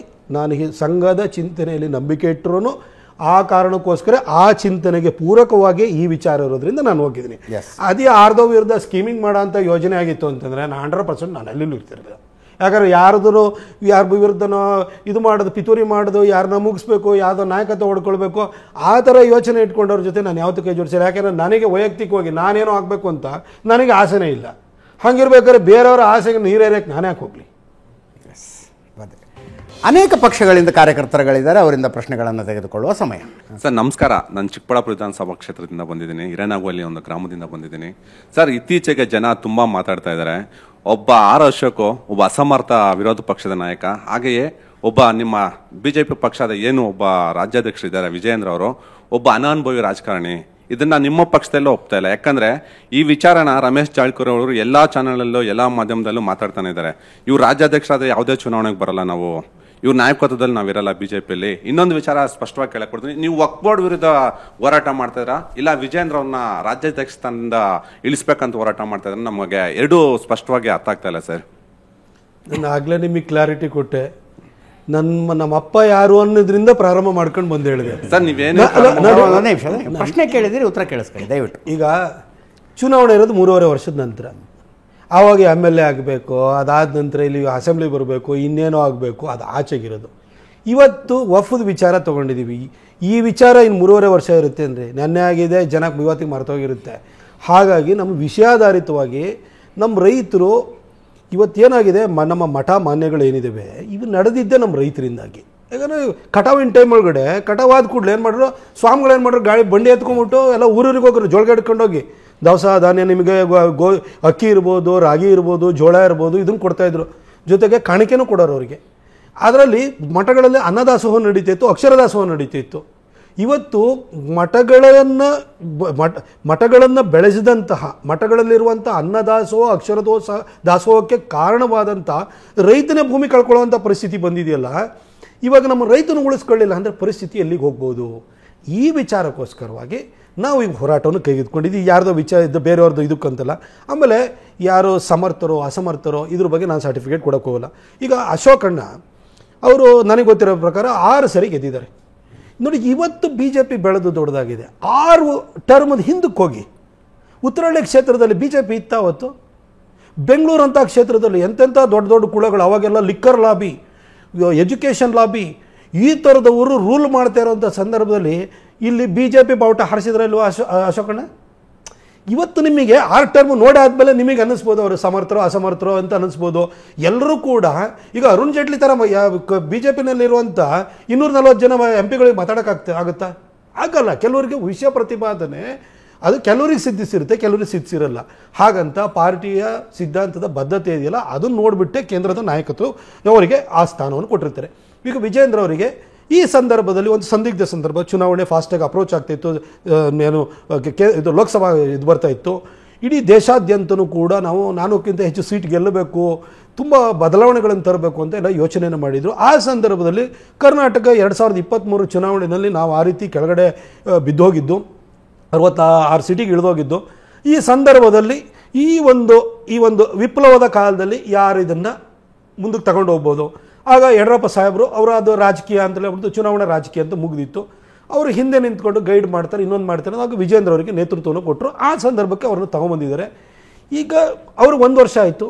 ಈಗ ನಿಮ್ಗೆ ಕಾರ್ಯಕರ್ತರು ಇರ್ಬೋದು, ಯಾರಿರ್ಬೋದು, ರಿವ್ಯೂ ಮಾಡ್ತಾರೆ. ನಾವು ಕಾರ್ಯಕರ್ತರು ಏನೇ ಹೇಳಲಿ, ಜನ ಏನೇ ಮಾತಾಡ್ಕೊಳ್ಳಿ, ಅದನ್ನು ನಾವು ಪಾಸಿಟಿವ್ ಆಗಿ ತಗೊಂಡು ನಮ್ಮ ಹತ್ರ ತಪ್ಪುಗಳಿತ್ತು ಅಂದರೆ ನಾವು ನಿರೀಕ್ಷೆಗೆ ತಕ್ಕಾಗಿ ನಡ್ಕೊಳ್ಳಿಲ್ಲ ಅಂತಂದರೆ ನಾವು ಆತ್ಮಾವಲೋಕನವನ್ನು ಮಾಡಿಕೊಂಡು ಅದು ತಕ್ಕ ಹಾಗೆ ನಮ್ಮನ್ನು ಅಣಿಗೊಳಿಸ್ಕೊಳ್ಳೋವಂಥದ್ದು ಮಾಡಬೇಕೇ ಹೊರತು ಯಾರೂ ನಾನಿಲ್ಲಿ ಇಲ್ಲ ಇವ್ರ ಕೈಲಿ ಏನೂ ಆಗಲ್ಲ, ಅವ್ರ ಕೈಲಿ ಏನೂ ಆಗಲ್ಲ. ಜನ ಏನೋ ಒಂದೊಂದ್ಸರಿ ಮಾತಾಡ್ತಾರೆ. ಆದರೆ ಜನ ಏನು ಹೇಳ್ತಾರೆ, ಜನನ ನಮ್ಮ ಕ್ರಿಟಿಕ್ಸ್ ಅಂತ ನೋಡ್ಕೊಳ್ಳೋದು ಬೇಡ, ನಮ್ಮ ಮಾರ್ಗದರ್ಶಕರು ಅಂತ ಅಂದ್ಕೊಂಡು ನಾವು ಸರಿಪಡಿಸ್ಕೊಂಡು ಹೋದ್ರೆ ಒಳ್ಳೆಯದಾಗುತ್ತೆ. ಹಾಗಾದ್ರೆ ಯಾಕೆ ಸರ್ ಇಷ್ಟು ತಿಕ್ಕಾಟ? ನಾನು ನಿಮಗೆ ಸ್ಟಾರ್ಟಿಂದಲೂ ಹೇಳ್ತಾ ನಂಗೆ ಯಾರು ಹೋಗಿ ನನಗೆ ಯಾವ ಮಟ್ಟಕ್ಕೆ ಅಂದ್ರೆ ರಾಜ್ಯಕ್ಕೆಲ್ಲ ಅಧ್ಯಕ್ಷನೇ ನೋಡಂಗ್ ಆಗ್ಬಿಡುತ್ತೆ ನಿಮ್ಮ ತಿಕ್ಕಾಟ. ಇಲ್ಲಿ ಬಿಡಿ ನೋಡಿ, ನೀವು ಕಾಂಗ್ರೆಸ್ ಕಾರ್ಯಕರ್ತರ? ಹೌದು ಸರ್. ಓಕೆ. ಈ DK ಅವರು ಮತ್ತೆ ಇವರು ಸಿದ್ದರಾಮಯ್ಯ ಹೊಡೆದಾಡ್ತಾರಲ್ಲ, ಪಾಪ ಈ DK ಎಲ್ಲಿ ಬಂದು ನನ್ನ ಚೇರ್ ಎಳಿತಾರೋ ಅಂತ ಹೇಳ್ಬಿಟ್ಟು ಅವರು ಯೋಚನೆ ಮಾಡ್ತಾ ಇರ್ತಾರೆ. ಅದಕ್ಕೋಸ್ಕರ ಅಲ್ಲಿ ಹೋಗ್ಬಿಟ್ಟು ಸತೀಶ್ ಜಾರಕಿಹೊಳಿ ಹೇಳಿಕೆ ಕೊಡಿಸ್ತಾ ಇರ್ತಾರೆ. DK ಶಿವಕುಮಾರ್ ಹಾಸನದ ಸಮಾವೇಶದ ವೇದಿಕೆ ಮೇಲೆ ನಿಂತು ನಾನು ಸಾಯೋವರೆಗೂ ಸಿದ್ದರಾಮಯ್ಯನವ್ರು ಬೆಂಬಲಕ್ಕಿರ್ತೀನಿ ಅಂತ DK ಶಿವಕುಮಾರ್ ಹೇಳ್ತಾರೆ. ಅಂದ್ರೆ ಆಶೀರ್ವಾದ ಮಾಡಿ ನನಗೂ 2 ವರ್ಷ ಬಿಟ್ಕೊಡಿ. ನೀವು ಒಬ್ಬರೇ ಅಲ್ಲ, ನೀವು 2ನೇ ಸರಿ ಮುಖ್ಯಮಂತ್ರಿ ಆಗಿರಿ. ನೀವೇನು ಒರಿಜಿನಲ್ ಕಾಂಗ್ರೆಸ್ಸಿಗೆ ಅಲ್ಲ. ನೀವು ನಾನು ಪಾರ್ಟಿನಲ್ಲಿ 89ರಿಂದ ಗೆದ್ಕೊಂಡ್ಬಂದಿದ್ದೀನಿ, ಬಿಟ್ಕೊಡಿ ಸಿದ್ದರಾಮಯ್ಯನವರೇ ಅಂತ ಹೇಳ್ಬಿಟ್ಟು ನೋಡಿ. ಈ ಪಾಲಿಟಿಷಿಯನ್ಸು ವೇದಿಕೆಯಲ್ಲಿ ಹೇಳೋದೇ ಬೇರೆ ಇರುತ್ತೆ, ಒಳಗಡೆ ಇರೋದೇ ಬೇರೆ ಇರುತ್ತೆ. ಪಬ್ಲಿಕ್ ಕನ್ಸಂಪ್ಷನ್ಗೆ ಯಾರು ಹಂಗೆ ಮಾತಾಡ್ತಾರೆ? ನಿಮ್ಮವರು ಪಬ್ಲಿಕ್ ಕನ್ಸಂಪ್ಷನ್ಗೆ ಹಂಗೆ ಮಾತಾಡಿದ್ರೆ ಇದು ಬೀದಿ ಜಗಳ ಅನ್ನಿಸ್ತಾ ಇರಲಿಲ್ಲ. ಮೈಕ್ ಹಿಡಿದ ತಕ್ಷಣ ಯತ್ನಾಳ್ರು, ನಾನು ಒಂದ್ಸಲ ಹೇಳಿದೆ, ಇದ್ರದ್ದು ತುಂಗಭದ್ರಾ ಡ್ಯಾಮಿಂದು ಕ್ರಸ್ಟ್ ಗೇಟ್ ಒಡೆದೋಗ್ಬಿಟ್ಟಿತ್ತಲ್ಲ, ಅದನ್ನು ಬೇಕಿದ್ರೆ ಕರೆಕ್ಟಾಗಿ ಯಾವಾಗ ಬಂದ್ ಮಾಡ್ತೀನಿ ಅಂತ ಹೇಳಬಲ್ಲ ಅಂತ ಇಂಜಿನಿಯರ್ ಇದ್ದಾರೆ. ಬಟ್ ಯತ್ನಾಳ್ರನ್ನ ಕರೆಕ್ಟಾಗಿ ಸುಮ್ಮನೆ ಯಾವಾಗ ಮಾಡಿಸ್ತೀವಿ ಅಂತ ಹೇಳೋರು ಯಾರೂ ಇಲ್ಲ. ನೋಡಿ, ಒಂದೇನು ಗೊತ್ತಾ, ಯತ್ನಾಳ್ರು ಹೇಳಿ ಕೇಳಿ ಉತ್ತರ ಕರ್ನಾಟಕದವರು ಖಡಕ್ ರೋಟಿ ಖಾರ ಚಟ್ನಿ ತಿಂತಾರೆ. ಅವರಿಗೆ ಸಾಫ್ಟಾಗಿರು ಅಂತ ಹೇಳೋಕ್ಕಾಗಲ್ಲ ನಾವು. ಆದರೆ ಅವ್ರು 1994ರಲ್ಲಿ ಅವರು MLA ಆಗಿದ್ದಂಥವ್ರು. ಒಬ್ಬ ಮನುಷ್ಯನಿಗೆ ಒಂದು ಕ್ಯಾರೆಕ್ಟರ್ ಇರ್ತದೆ, ಅದನ್ನು ನಾವು ಸರಿಪಡಿಸೋಕ್ಕಾಗಲ್ಲ. ಅವರಿಗೆ ಈ ಥರ ನೀವೇನು ಗೊತ್ತಾ, ಸ್ಟ್ರಾಟಜೈಸ್ ಮಾಡೋದು, ಏನೋ ಸ್ಕೀಮಿಂಗ್ ಮಾಡೋವಂಥದ್ದು, ಈ ಥರ ಗುಣ ಇಲ್ಲ. ಇಲ್ಲಿಗೂ ಫಿಲ್ಟ್ರೇ ಇಲ್ಲ ಅವ್ರದ್ದು. ಇಲ್ಲಿದ್ದು ನೇರವಾಗಿ ಹೇಳ್ತಾರೆ. ಅಂದರೆ ನೇರವಂತಿಕೆ ಇರುವಂಥ ಮನುಷ್ಯ. ಇದು ರಾಜಕಾರಣದಲ್ಲಿ ಅಪರೂಪ. ಅವ್ರು ತಪ್ಪೆ ನಿಮಗೆ ಸರಿಯಲ್ಲ ಅಂತ ಅನ್ನಿಸ್ಬೋದು, ಈ ಮನುಷ್ಯ ಜಾಸ್ತಿನೇ ಮಾತಾಡ್ದ ಅಂತ ನಿಮಗೆ ಅನ್ನಿಸ್ಬೋದು. ಆದರೆ ನನಗೆ ಅವ್ರು ನೋಡಿದಾಗ ಅವ್ರು ನಿಜವಾಗ್ಲೂ ಹೇಳ್ತೀನಿ, ಅವ್ರನ್ನ ವೈಯಕ್ತಿಕವಾಗಿ ಅವ್ರ ಜೊತೆ ಕೂತಿದ್ದೀನಿ, ಅವ್ರ ಜೊತೆ ಮಾತಾಡಿದ್ದೀನಿ. ಅವ್ರ ಜೊತೆ ನಾನು ಇಷ್ಟು ವರ್ಷ ಇದ್ದೀನಲ್ಲ, ನಾನು MP ಇದ್ದಾಗಲೂ, ಆವಾಗ 2014ಇಂದಲೂ ಅವರು ಪಾರ್ಲಿಮೆಂಟ್ ಸೆಂಟ್ರಲ್ ಬರೋ ಆವಾಗಿಂದಲೂ ಅವ್ರ ಜೊತೆ ಕೂತ್ಕೊಳ್ತೀನಿ ನಾನು. ಅವ್ರು ನೋಡಿದ್ದೀನಿ, ಮನುಷ್ಯನಿಗೆ ಇಲ್ಲೊಂದು ಇಲ್ಲ, ಇದು ಇಲ್ಲಿರೋದೇ ಇಲ್ಲಿಂದ ಬರುತ್ತೆ. ಅವರಿಗೆ ತಲೆ ಒಳಗಡೆ ಏನೋ ಸ್ಕೀಮಿಂಗ್ ಮಾಡಿಕೊಂಡು ಬಾಯಲ್ಲಿ ಇನ್ನೇನೋ ಮಾತಾಡೋದಿಲ್ಲ ಮನುಷ್ಯ. ನೀವು ಅದು ತಪ್ಪು ಸರಿನೋ, ನೀವು ಏನಾದ್ರು ಅದನ್ನು ಟೀಕೆ ಮಾಡಿ, ವಿಮರ್ಶೆ ಮಾಡಿ, ವಿಶ್ಲೇಷಣೆ ಮಾಡಿ, ಆದರೆ ಮನುಷ್ಯ ಹಾರ್ಟಿಂದ ಸ್ಟ್ರೈಟಾಗಿ ಮಾತಾಡ್ತಾರೆ. ಈ MP ಸೇರಿ ಅಮಿತ್ ಶಾ ಅವ್ರ ಹತ್ರ ಹೋಗಿದ್ರಂತೆ. ಅಮಿತ್ ಶಾ ಅವ್ರು ಹೇಳಿದ್ರಂತೆ, ಯತ್ನಾಳನ್ನ ಸುಮ್ಮನೆ ಇರಿಸ್ತೀವಂತ ಯಾರು ಜವಾಬ್ದಾರಿ ತಗೊಳ್ಳೋದಿದ್ರೆ ಇದನ್ನ ಬಗೆಹರಿಸೋಣ ಅಂದ್ರೆ. ನಿಜವಾಗ್ಲೂ ಗೊತ್ತಿಲ್ಲ. ನಾನು ಹೋಗಿದ್ದು JPCನಲ್ಲಿ ಆ ಕಮಿಟಿ ಎದುರುಗಡೆ under secretary and joint secretary ಅವರಿಗೆ ಹೋಗಿ ಬ್ರೀಫಿಂಗ್ ಮಾಡೋದಕ್ಕೆ. ನಾನು ಫಸ್ಟ್ ಡೇ ಹೋಗಿರಲಿಲ್ಲ, ನಾನು ಊರಿಗೆ ಹೋಗಿದ್ದೆ. ಆ ನಂತರ ಬಂದು ಅದನ್ನು ಕರೆಕ್ಟಾಗಿ ಕನ್ವಿನ್ಸ್ ಮಾಡಬೇಕು, ಒಂದು ಕ್ವಶನೇರ್ ಆಗಬೇಕು. ಅದಕ್ಕೆ ವಫ್ ವಿಚಾರದಲ್ಲಿ ನಾನು ನಿಮಗೆ ಅಲ್ಲೇ ಹೇಳ್ತೀನಿ. ನಿಮಗೆ ನಾನು ಕುಮಾರ್ ಬಂಗಾರಪ್ಪನವರು ಕೂಡ ಅದ್ಭುತವಾಗಿ ಮಾತಾಡಿರುವತ್ತು ಈ ವಿಷಯದ ಹೋರಾಟಕ್ಕೋಸ್ಕರ ನಾವು ಅಲ್ಲಿ ಹೋಗಿದ್ದೀವಿ.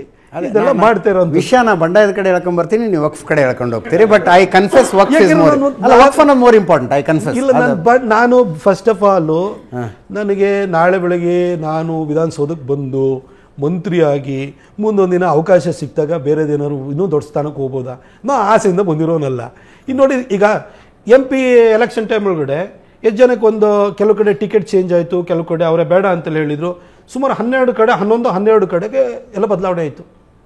ಟಿಕೆಟನ್ನು ಕಟ್ ಮಾಡಿದ್ರು, ಕಾರಣನೇ ಹೇಳ್ದಲ್ಲೇನು ಕಟ್ ಆಗೋಯ್ತು. ಯಾರಾದರೂ ಒಬ್ಬರು ಈ ಹೋರಾಟಗಳಲ್ಲಿ ಇನ್ನೊಂದರಲ್ಲಿ ಯಾರು ಇದ್ದಾರಾ? ನಾನು ಹೋರಾಟ ಮಾಡ್ತಾನೆ ಇದ್ದೀನಿ. ಯಾಕೆಂದ್ರೆ ನಾನು ಬಂದಿರೋದು, ನಾನು ಜರ್ನಲಿಸಮ್ಗೆ ಪಾಲಿಟಿಕ್ಸಿಗೆ ಬಂದಿದ್ದು, ನಾ ಇಲ್ಲಿ ಹಣ ಮಾಡಲಿಕ್ಕೆ, ರಿಯಲ್ ಎಸ್ಟೇಟ್ ಮಾಡಲಿಕ್ಕಲ್ಲ. ಯಾವ ಪಾಲಿಟಿಷಿಯನ್ ಏನು ಹೇಳ್ತಾನೆ ಗೊತ್ತಿಲ್ಲ. ನಾನು ಎದೆ ಮೇಲೆ ಕೈ ಇಟ್ಕೊಂಡು ಹೇಳ್ತೀನಿ, ನಾನು ಯಾವನ ಹತ್ರ ಕಾಂಟ್ರಾಕ್ಟರ್ ಹತ್ರ ಹೋಗಿ ಕೈ ಚಾಚಿಲ್ಲ, ನಾನು ರಿಯಲ್ ಎಸ್ಟೇಟ್ ಮಾಡಿಲ್ಲ, ನಾನು ಮಾಡೋದು ಇಲ್ಲ. ಅದೇ ರೀತಿಯೇ ನಾನು ಹೇಳ್ತೀನಿ, ನಾನು ಯಾವ ಈ ಕಮಿಷನ್ ಈ ವ್ಯವಹಾರದಲ್ಲಿ ನನಗೆ ನಂಬಿಕೆಯೂ ಇಲ್ಲ. ನಾನು ಬಂದಿರೋದು ಕೆಲಸ ಮಾಡೋದಕ್ಕೋಸ್ಕರ. ಅದಕ್ಕೋಸ್ಕರ ಇವತ್ತು ಎಷ್ಟೇ ರಾಜಕಾರಣಿಗಳಿದ್ದಾರೆ, 40 ವರ್ಷ ಮಣ್ಣು ಹತ್ತಿದ್ದೀನಿ ಅಂತೇಳಿ ಹೇಳ್ತಾರೆ, 50 ವರ್ಷ ಕೆಲಸ ಮಾಡಿದ್ದೀನಿ ಅಂತ ಹೇಳ್ತಾರೆ. ಆದರೆ ಅವರ ಆರ್ಥಿಕ ಸ್ಥಿತಿಗತಿಯನ್ನು ನೀವು ನೋಡಿ, ಅವ್ರು ಎಲ್ಲಿವರೆಗೆ ಬೆಳೆದಿದ್ದಾರೆ ಅಂತ ನೋಡಿ, ಆಯಿತಾ? ಅದ್ರ ಜೊತೆಗೆ ನಾನು ಹೇಳ್ತೀನಿ, ಅವರು 40 ವರ್ಷ ರಾಜಕಾರಣಿಗಳು ಮಾಡಿರೋರು ನಾಳೆ ಬೆಳಗ್ಗೆ ಅವರು ಸತ್ತರೆ ಅವ್ರದ್ದು ಕೊಟ್ಟೋಗಿರೋ ಕೊಡುಗೆ ಯಾವುದು ಅಂತ ಕೇಳಿದರೆ ಏನು ಹೇಳೋಕ್ಕಾಗಲ್ಲ. ಆದರೆ ಮೈಸೂರು ಬೆಂಗಳೂರು ಹೈವೇ ಇರೋರ್ಗೆ ನನ್ನ ಹೆಸರು ಹೇಳಲೇಬೇಕು. ಈ ಏರ್ಪೋರ್ಟದು ಇರ್ಬೋದು, ರೈಲ್ವೆ ಇರ್ಬೋದು, ಎಲ್ಲ ಕೆಲಸ ನಾನು ಮಾಡಿದ್ದೀನಿ. ಹಾಗಾಗಿ ನಾನು ಕೆಲಸ ಮಾಡಲಿಕ್ಕೆ ಅಂತ ಬಂದವನು. ನಾನು ನಿಜವಾಗ್ಲೂ ಹೇಳಬೇಕು ಅಂದರೆ, ನಾನು ರಾಜಕಾರಣಿ ಆಗಿಬಿಟ್ಟಿದ್ರೆ 10 ವರ್ಷ, ನನಗೆ ಇವತ್ತು ಟಿಕೆಟ್ ಕಟ್ ಮಾಡಿಸ್ಕೊಳ್ಳೋ ಅಂತ ಅಗತ್ಯ ಇರಲಿಲ್ಲ. ನಾನು ಬರೀ ಡೆವಲಪ್ಮೆಂಟ್ ಅಷ್ಟೇ ಮಾಡಿದೆ. ಯಾರು ಏನೇ ಅನ್ನಲಿ, ದಿನ ಹೋಗು ರೋಡ್ ಹತ್ರ ನಿಲ್ಲು, ಅಲ್ಲೋಗು ಇಲ್ಲೋಗು, ಕಸ ಕ್ಲೀನ್ ಮಾಡಿಸೋದ್ರಿಂದ ಕೆಲಸ ಮಾಡಿದೆ ನಾನು. ನನಗೆ ಈ ಪಾಲಿಟಿಕ್ಸಿಗೆ ನಮ್ಮ ಮೋದಿಜಿಯವರು ಏನು ಗೊತ್ತಾ, ನಾ ಕಾವುಂಗ ನಾ ಖಾನೆ ದುಂಗ ಅಂದರು, ನಾ ಬೇಟುಂಗ ನಾ ಬೆಟ್ನೆ ದುಂಗ ಅಂದರು, ಆಯಿತಾ? ನಮ್ಮದೆಲ್ಲ ಇದು ಉಂಟಲ್ಲ, ಇದು ಈ ಥರ ನಮ್ಮನ್ನು ಪರ್ಫಾರ್ಮೆನ್ಸ್ ನೋಡ್ತಾರೆ. ಇನ್ನೊಂದಾಯಿತು, MP ಲ್ಯಾಡ್ ಯುಟಿಲೈಸೇಷನಲ್ಲಿ ಸ್ಟೇಟಲ್ಲೇ ನಂಬರ್ 1 ಆದೆ ನಾನು. ಸತತವಾಗಿ 7 ವರ್ಷ ನಂಬರ್ 1 ಇದ್ದೆ ನಾನು. ಹೀಗೆ ನಾನು ಈ ಥರ ಹೋರಾಟ ಮಾಡ್ಕೊಂಡು ಬಂದೆ ಹೊರತು ಈ ರೀತಿ ಕೆಲಸದಲ್ಲಿ ಕಾನ್ಸಂಟ್ರೇಟ್ ಮಾಡಿ ಪಾಲಿಟಿಕ್ಸ್ ಮಾಡೋಕ್ಕೆ ಹೋಗಲಿಲ್ಲ. ನಿಮ್ಮ ಟಿಕೆಟ್ ಕಟ್ ಆಗಿದ್ದೆ ಪ್ರತ್ಯೇಕ ಚರ್ಚೆ, ಅದಕ್ಕೂ ಬರ್ತೀನಿ ನಾನು. ಎಸ್ ಸರ್, ನಮಸ್ತೆ. ವಿನಾಯಕ್ ಅಂತ, ಕಾಂಗ್ರೆಸ್ ಕಾರ್ಯಕರ್ತ. ಕಂಡಿದ್ದು ರಸ್ತೆಯಲ್ಲಿ ಹೋಗ್ತಾ ಬರ್ತಾ ಯಾವ್ಯಾವ ಕಾಮಗಾರಿ ಕಾಣ್ತೋ ಎಲ್ಲವನ್ನು ನಂದೆ ಅಂತ ಬಂದ್ರೆ ರಾಜ್ಯ ಸರ್ಕಾರ, ಕೇಂದ್ರ ಸರ್ಕಾರ ಎಲ್ಲಾ ಯೋಜನೆಗಳು ನಾನೇ ಮಾಡಿದೆ. ಈಗ ರಸ್ತೆನೂ ನಾನೇ ಮಾಡಿದೆ ಅಂದ್ರೆ ಯಾರೋ ಕ್ಲೇಮ್ ಮಾಡ್ಕೋತಿದ್ರು, ಇರ್ಲಿ, ಎಲ್ಲವನ್ನೂ ನಾನೇ ಮಾಡಿದೆ ಅಂತ ಹೇಳ್ಕೊಂಬಂದ್ರೆ ಅದೇ ನಿಮಗೆ ಮುಳುವಾಯ್ತು. ಕಡೆಗೆ ಅಂದ್ರೆ ಬಿಜೆಪಿ ಸರ್ಕಾರದವ್ರದ್ದು ಇಲ್ಲೂ ಮಾಡಿದ್ದು ನಾನೇ ಮಾಡಿದೆ ಅಂತ ಹೇಳಿದ್ದು ನಿಮ್ಗೆ ಮುಳುವಾಯ್ತು. ಜೊತೆಗೆ ಅಪ್ಪ ಮಕ್ಕಳನ್ನ ಬೇರೆ ಯಾರೋ MLA ಮಾಡಿದ್ದು ನಾನ್ ಮಾಡಿದೆ ಅಂತ ಹೇಳ್ಕೊ. ಸೊ ಕಡೆಗೆ ಡೆಲ್ಲಿಲಿ ಯಾರನ್ನೋ ನಂಬ್ಕೊಂಡು ಅಪ್ಪ ಮಕ್ಕಳನ್ನ ಎದುರಾಕೊಂಡ್ರಿ. ಕಡೆಗೆ ನಿಮಗೆ ಅಧಿಕಾರದ ಅಲ್ಪ ವಿರಾಮದಲ್ಲಿ ಈಗ ನೀವಿದ್ದೀರಿ.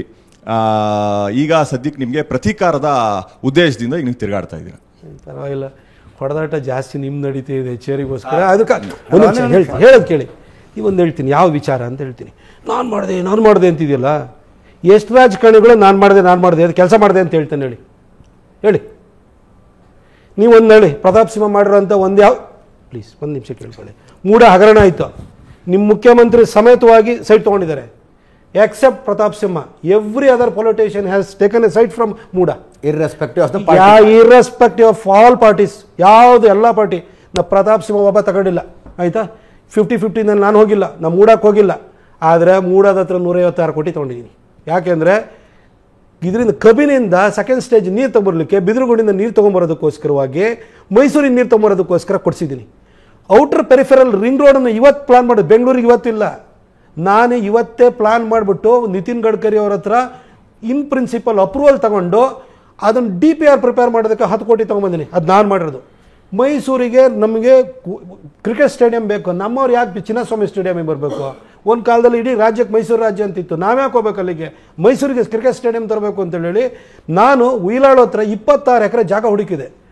ಅಲ್ಲಿ ಹೋಗ್ಬಿಟ್ಟು ಆ ಜಾಗನ ಇವತ್ತು ಅದನ್ನು ಚೇಂಜ್ ಮಾಡಿಸ್ಬಿಟ್ಟು, ಅದು ಯಾವುದೋ ಒಂದು ಸಂಸ್ಥೆ ಕೊಟ್ಟಿದ್ರು, ಅದನ್ನು ವಾಪಸ್ ತೆಗೆಸಿ ಮಾಡಿಸ್ದೆ. ಅದನ್ನು ನಾನೇ ಮಾಡಿರೋದು. ಮೈಸೂರು ಏರ್ಪೋರ್ಟಿಗೆ ಒಂದು ಫ್ಲೈಟ್ ಬರ್ತಿರ್ಲಿಲ್ಲ, ದನ ಮೇಯಿಸ್ತಾ ಇದ್ರು, ಫ್ಲೈಟ್ ಬರೋಂಗೆ ಮಾಡಿದೆ. 9 ಫ್ಲೈಟ್ ತಂದಿದ್ದೆ. ಕೋವಿಡ್ ಆದ ನಂತರ ಅದು ಪ್ರಾಬ್ಲಮ್ ಆಯಿತು. ಅದನ್ನು ಎಕ್ಸ್ಪ್ಯಾನ್ಷನಿಗೋಸ್ಕರ 319 ಕೋಟಿ ಬಸವರಾಜ್ ಬೊಮ್ಮಾಯಿ ಹತ್ರ ಬೈಸ್ಕೊಂಡಿದ್ದು ನಿಮ್ಗೆ ಗೊತ್ತಿರ್ಬೋದು, ಟಿವಿಯಲ್ಲಿ ನೋಡಿರ್ತೀರಿ ನೀವು. ಹಿಂದೆ ಮುಂದೆ ಬಿದ್ದುಬಿಟ್ಟು ಹೋದೆ, ನಾನು ಮಾಡಿಸ್ದೆ. ಆಮೇಲೆ ಹುಣಸೂರಾಗಲಿ, ಪಿರಿಯಾಪಟ್ಟಣ ಆಗಲಿ, ಚಾಮುಂಡೇಶ್ವರಿ ನಮ್ಮ MLAಗಳಿಲ್ಲ. ನಾನು ಅದಕ್ಕೆ ಜಲಜೀವನ್ ಮಿಷನ್ ಅದು ಕನ್ವರ್ಜೆನ್ಸ್ ಮಾಡಿಬಿಟ್ಟು ಅದನ್ನು ನೀರು ತೊಗೊಂಬರ್ಬೇಕು ಅಂತ ಹೋದೆ. ಅದಕ್ಕೋಸ್ಕರ ಇದಕ್ಕೆ ಹಳೆ ಉಂಡವಾಡಿ ಯೋಜನೆಗೆ 250 ಕೋಟಿ ಎಕ್ಸ್ಟ್ರಾ ಕೊಡಿಸ್ತೆ. ಪಿರಿಯಾಪಟ್ಟಣಕ್ಕೆ 213 ಕೋಟಿ ಕೊಡಿಸ್ತೆ, 239 ಕೋಟಿ. ಹುಣಸೂರಿಗೆ 213 ಕೋಟಿ ಕೊಡಿಸ್ತೆ.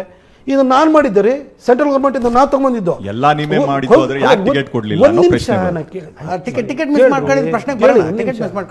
ಪ್ರಶ್ನೆ. ಇದನ್ನು ನಾನು ಮಾಡಿಸ್ದೆ. ಮೈಸೂರಲ್ಲಿ ಕಸ ತೆಗಿಯೋ ಕೆಲಸ ಯಾವನು ಕಸ ತೆಗಿಯಲ್ರಿ? ನಿಮ್ಮ ಬೆಂಗಳೂರು ನೋಡ್ರಿ, ತಿಪ್ಪೆ ನಾರ್ತಾ ಇದೆ.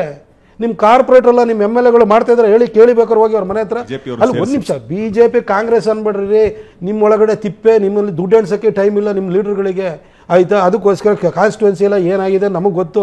ನಾನು ಹೇಳ್ತೀನಿ, ನಿಮ್ಮ ಲೀಡರ್ಗಳ ಬಗ್ಗೆ ಎಲ್ಲ ನಾನು ತಿಳ್ಕೊಬೇಡಿ.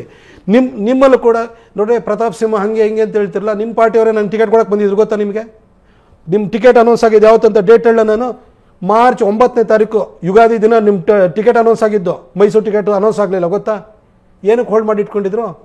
ಆಯಿತು. ಅದಾದ ನಂತರ 21ನೇ ತಾರೀಕು ಅನೌನ್ಸ್ ಆಗಿದ್ದು. ಅಲ್ಲಿವರೆಗೂ ಕೂಡ ನನಗೆ ಆಫರ್ ಮಾಡಿದಾರೋ ಇಲ್ಲೋ ಕೇಳಿ. ನಿಮ್ಗೆ ಸಿದ್ಧಾಂತ ಆಗ್ಬರಲ್ಲ ಅಂತ ಹೇಳ್ಬಿಟ್ಟು ಗೌರವಯುತವಾಗಿ ನಾನು ಎಲ್ಲಿ ಹೆಸರು ಹೇಳೋಕ್ಕೋಲ್ಲ. ಯಾಕೆ ಗೊತ್ತಾ, ಇವೆಲ್ಲ ಸೀನಿಯರ್ ಪಾಲಿಟಿಷಿಯನ್ಸ್ ಇರ್ತಾರೆ. ನೀವು ಮತ್ತೆ ಮಾತಾಡಬೇಡಿ ಮಧ್ಯದಲ್ಲಿ. ಸೀನಿಯರ್ ಪಾಲಿಟಿಷಿಯನ್ಸ್ ಇರ್ತಾರೆ, ಅವ್ರದ್ದೆಲ್ಲ ಹೆಸರು ಹೇಳೋಂತ ಸರಿ ಅನ್ಸಲ್ಲ. ನಾನು ಯಾಕೆಂದರೆ ಬೇರೆ ನಾನು ರಾಜಕಾರಣಿ ಅಲ್ಲ, ನಾನೇನು ಪ್ರೊಫೆಷನಲ್ ರಾಜಕಾರಣಿ ಆಗಿದ್ದರೆ ನೇಮ್ ಡ್ರಾಪ್ ಮಾಡೋದು ಇವೆಲ್ಲ ಮಾಡ್ಬೋದು. ನಾವು ಮಾಡೋಕ್ಕೆ ಹೋಗಲ್ಲ. ನಾವು ಬಂದಿದ್ದಿದ್ರು ಉಂಟಲ್ರಿ, ನಾನು ಯಾರಿದ್ರೂ ಸೋಲಿಸ್ತಿದ್ದೆ. ನನಗೆ ಆ ಶಕ್ತಿ ಇತ್ತು. ಆಮೇಲೆ ರಾಜಕಾರಣದಲ್ಲಿ ನೀವು ಒಂದು ತಿಳ್ಕೊಳ್ಳಿ, ರಾಜಕಾರಣದಲ್ಲಿ ನೀವು ನಿಮ್ಮ ಯೋಗ್ಯತೆಯನ್ನು ಎತ್ತರಿಸ್ಕೊಂಡು ಉನ್ನತ ಸ್ಥಾನಕ್ಕೆ ಹೋಗುವಂಥದ್ದಲ್ಲ. ನಿಮಗೆ ನೀವೊಂದು ಉನ್ನತ ಸ್ಥಾನಕ್ಕೆ ಹೋಗಬೇಕು ಅಂತಂದರೆ ಆ ಸ್ಥಾನಕ್ಕೆ ಯೋಗ್ಯತೆಯನ್ನು ಎತ್ತರಿಸ್ಕೊಂಡು ಬರೋರನ್ನ ತುಳಿಯೋದೂ ರಾಜಕಾರಣವಾಗಿರುತ್ತೆ. ಇಂಥ ಸ್ಕೀಮ್ ಒಳಗಡೆ ಬಿದ್ದೋಗ್ಬಿಟ್ಟಿರ್ತೀವಿ. ಅದಕ್ಕೋಸ್ಕರ ನೀವು ಇದನ್ನೆಲ್ಲ ಬೇರೆ ಬೇರೆದು ಹೇಳೋಕ್ಕೋಗ್ಬೇಡಿ. ನಾನು ಕೆಲಸ ಮಾಡಿಲ್ಲ ಅಂದರೆ ಕೆಲಸ ಬಿಟ್ಟು ಹೇಳಿ. 2000 ನೋಡಿ, ಒಂದು ಹೈವೇದ್ ನಿಮಗೆ ಈ ಸಂದರ್ಭದಲ್ಲಿ ಒಂದು ಹೇಳ್ಬಿಡ್ತೀನಿ ಅಜಿತ್ ಅವರೇ, ನಿಮಗೆ ಒಂದು 30 ಸೆಕೆಂಡ್ಸಲ್ಲಿ ಹೇಳ್ತೀನಿ. ಒಂದು ರೋಡ್ ಅಂತಿರುತ್ತೆ. ಈ ರೋಡ್ನಲ್ಲಿ ಅಪ್ ಟು 8000 PCU ಅಂತ ಹೇಳ್ತಾರೆ, ಪ್ಯಾಸೆಂಜರ್ ಕಾರ್ ಯೂನಿಟ್ಸ್ ಅಂತ ಹೇಳ್ತಾರೆ. ಅಷ್ಟು ವೆಹಿಕಲ್ ಓಡಾಡ್ತಿದೆ ಅನ್ನೋದು ಆಟೋಮೆಟಿಕ್ ಆಗಿ ಅದು 2 ಲೈನ್ ಎಕ್ಸ್ಪ್ರೆಸ್ ವೇಗೆ ಅದು ಕ್ವಾಲಿಫೈ ಆಗುತ್ತೆ.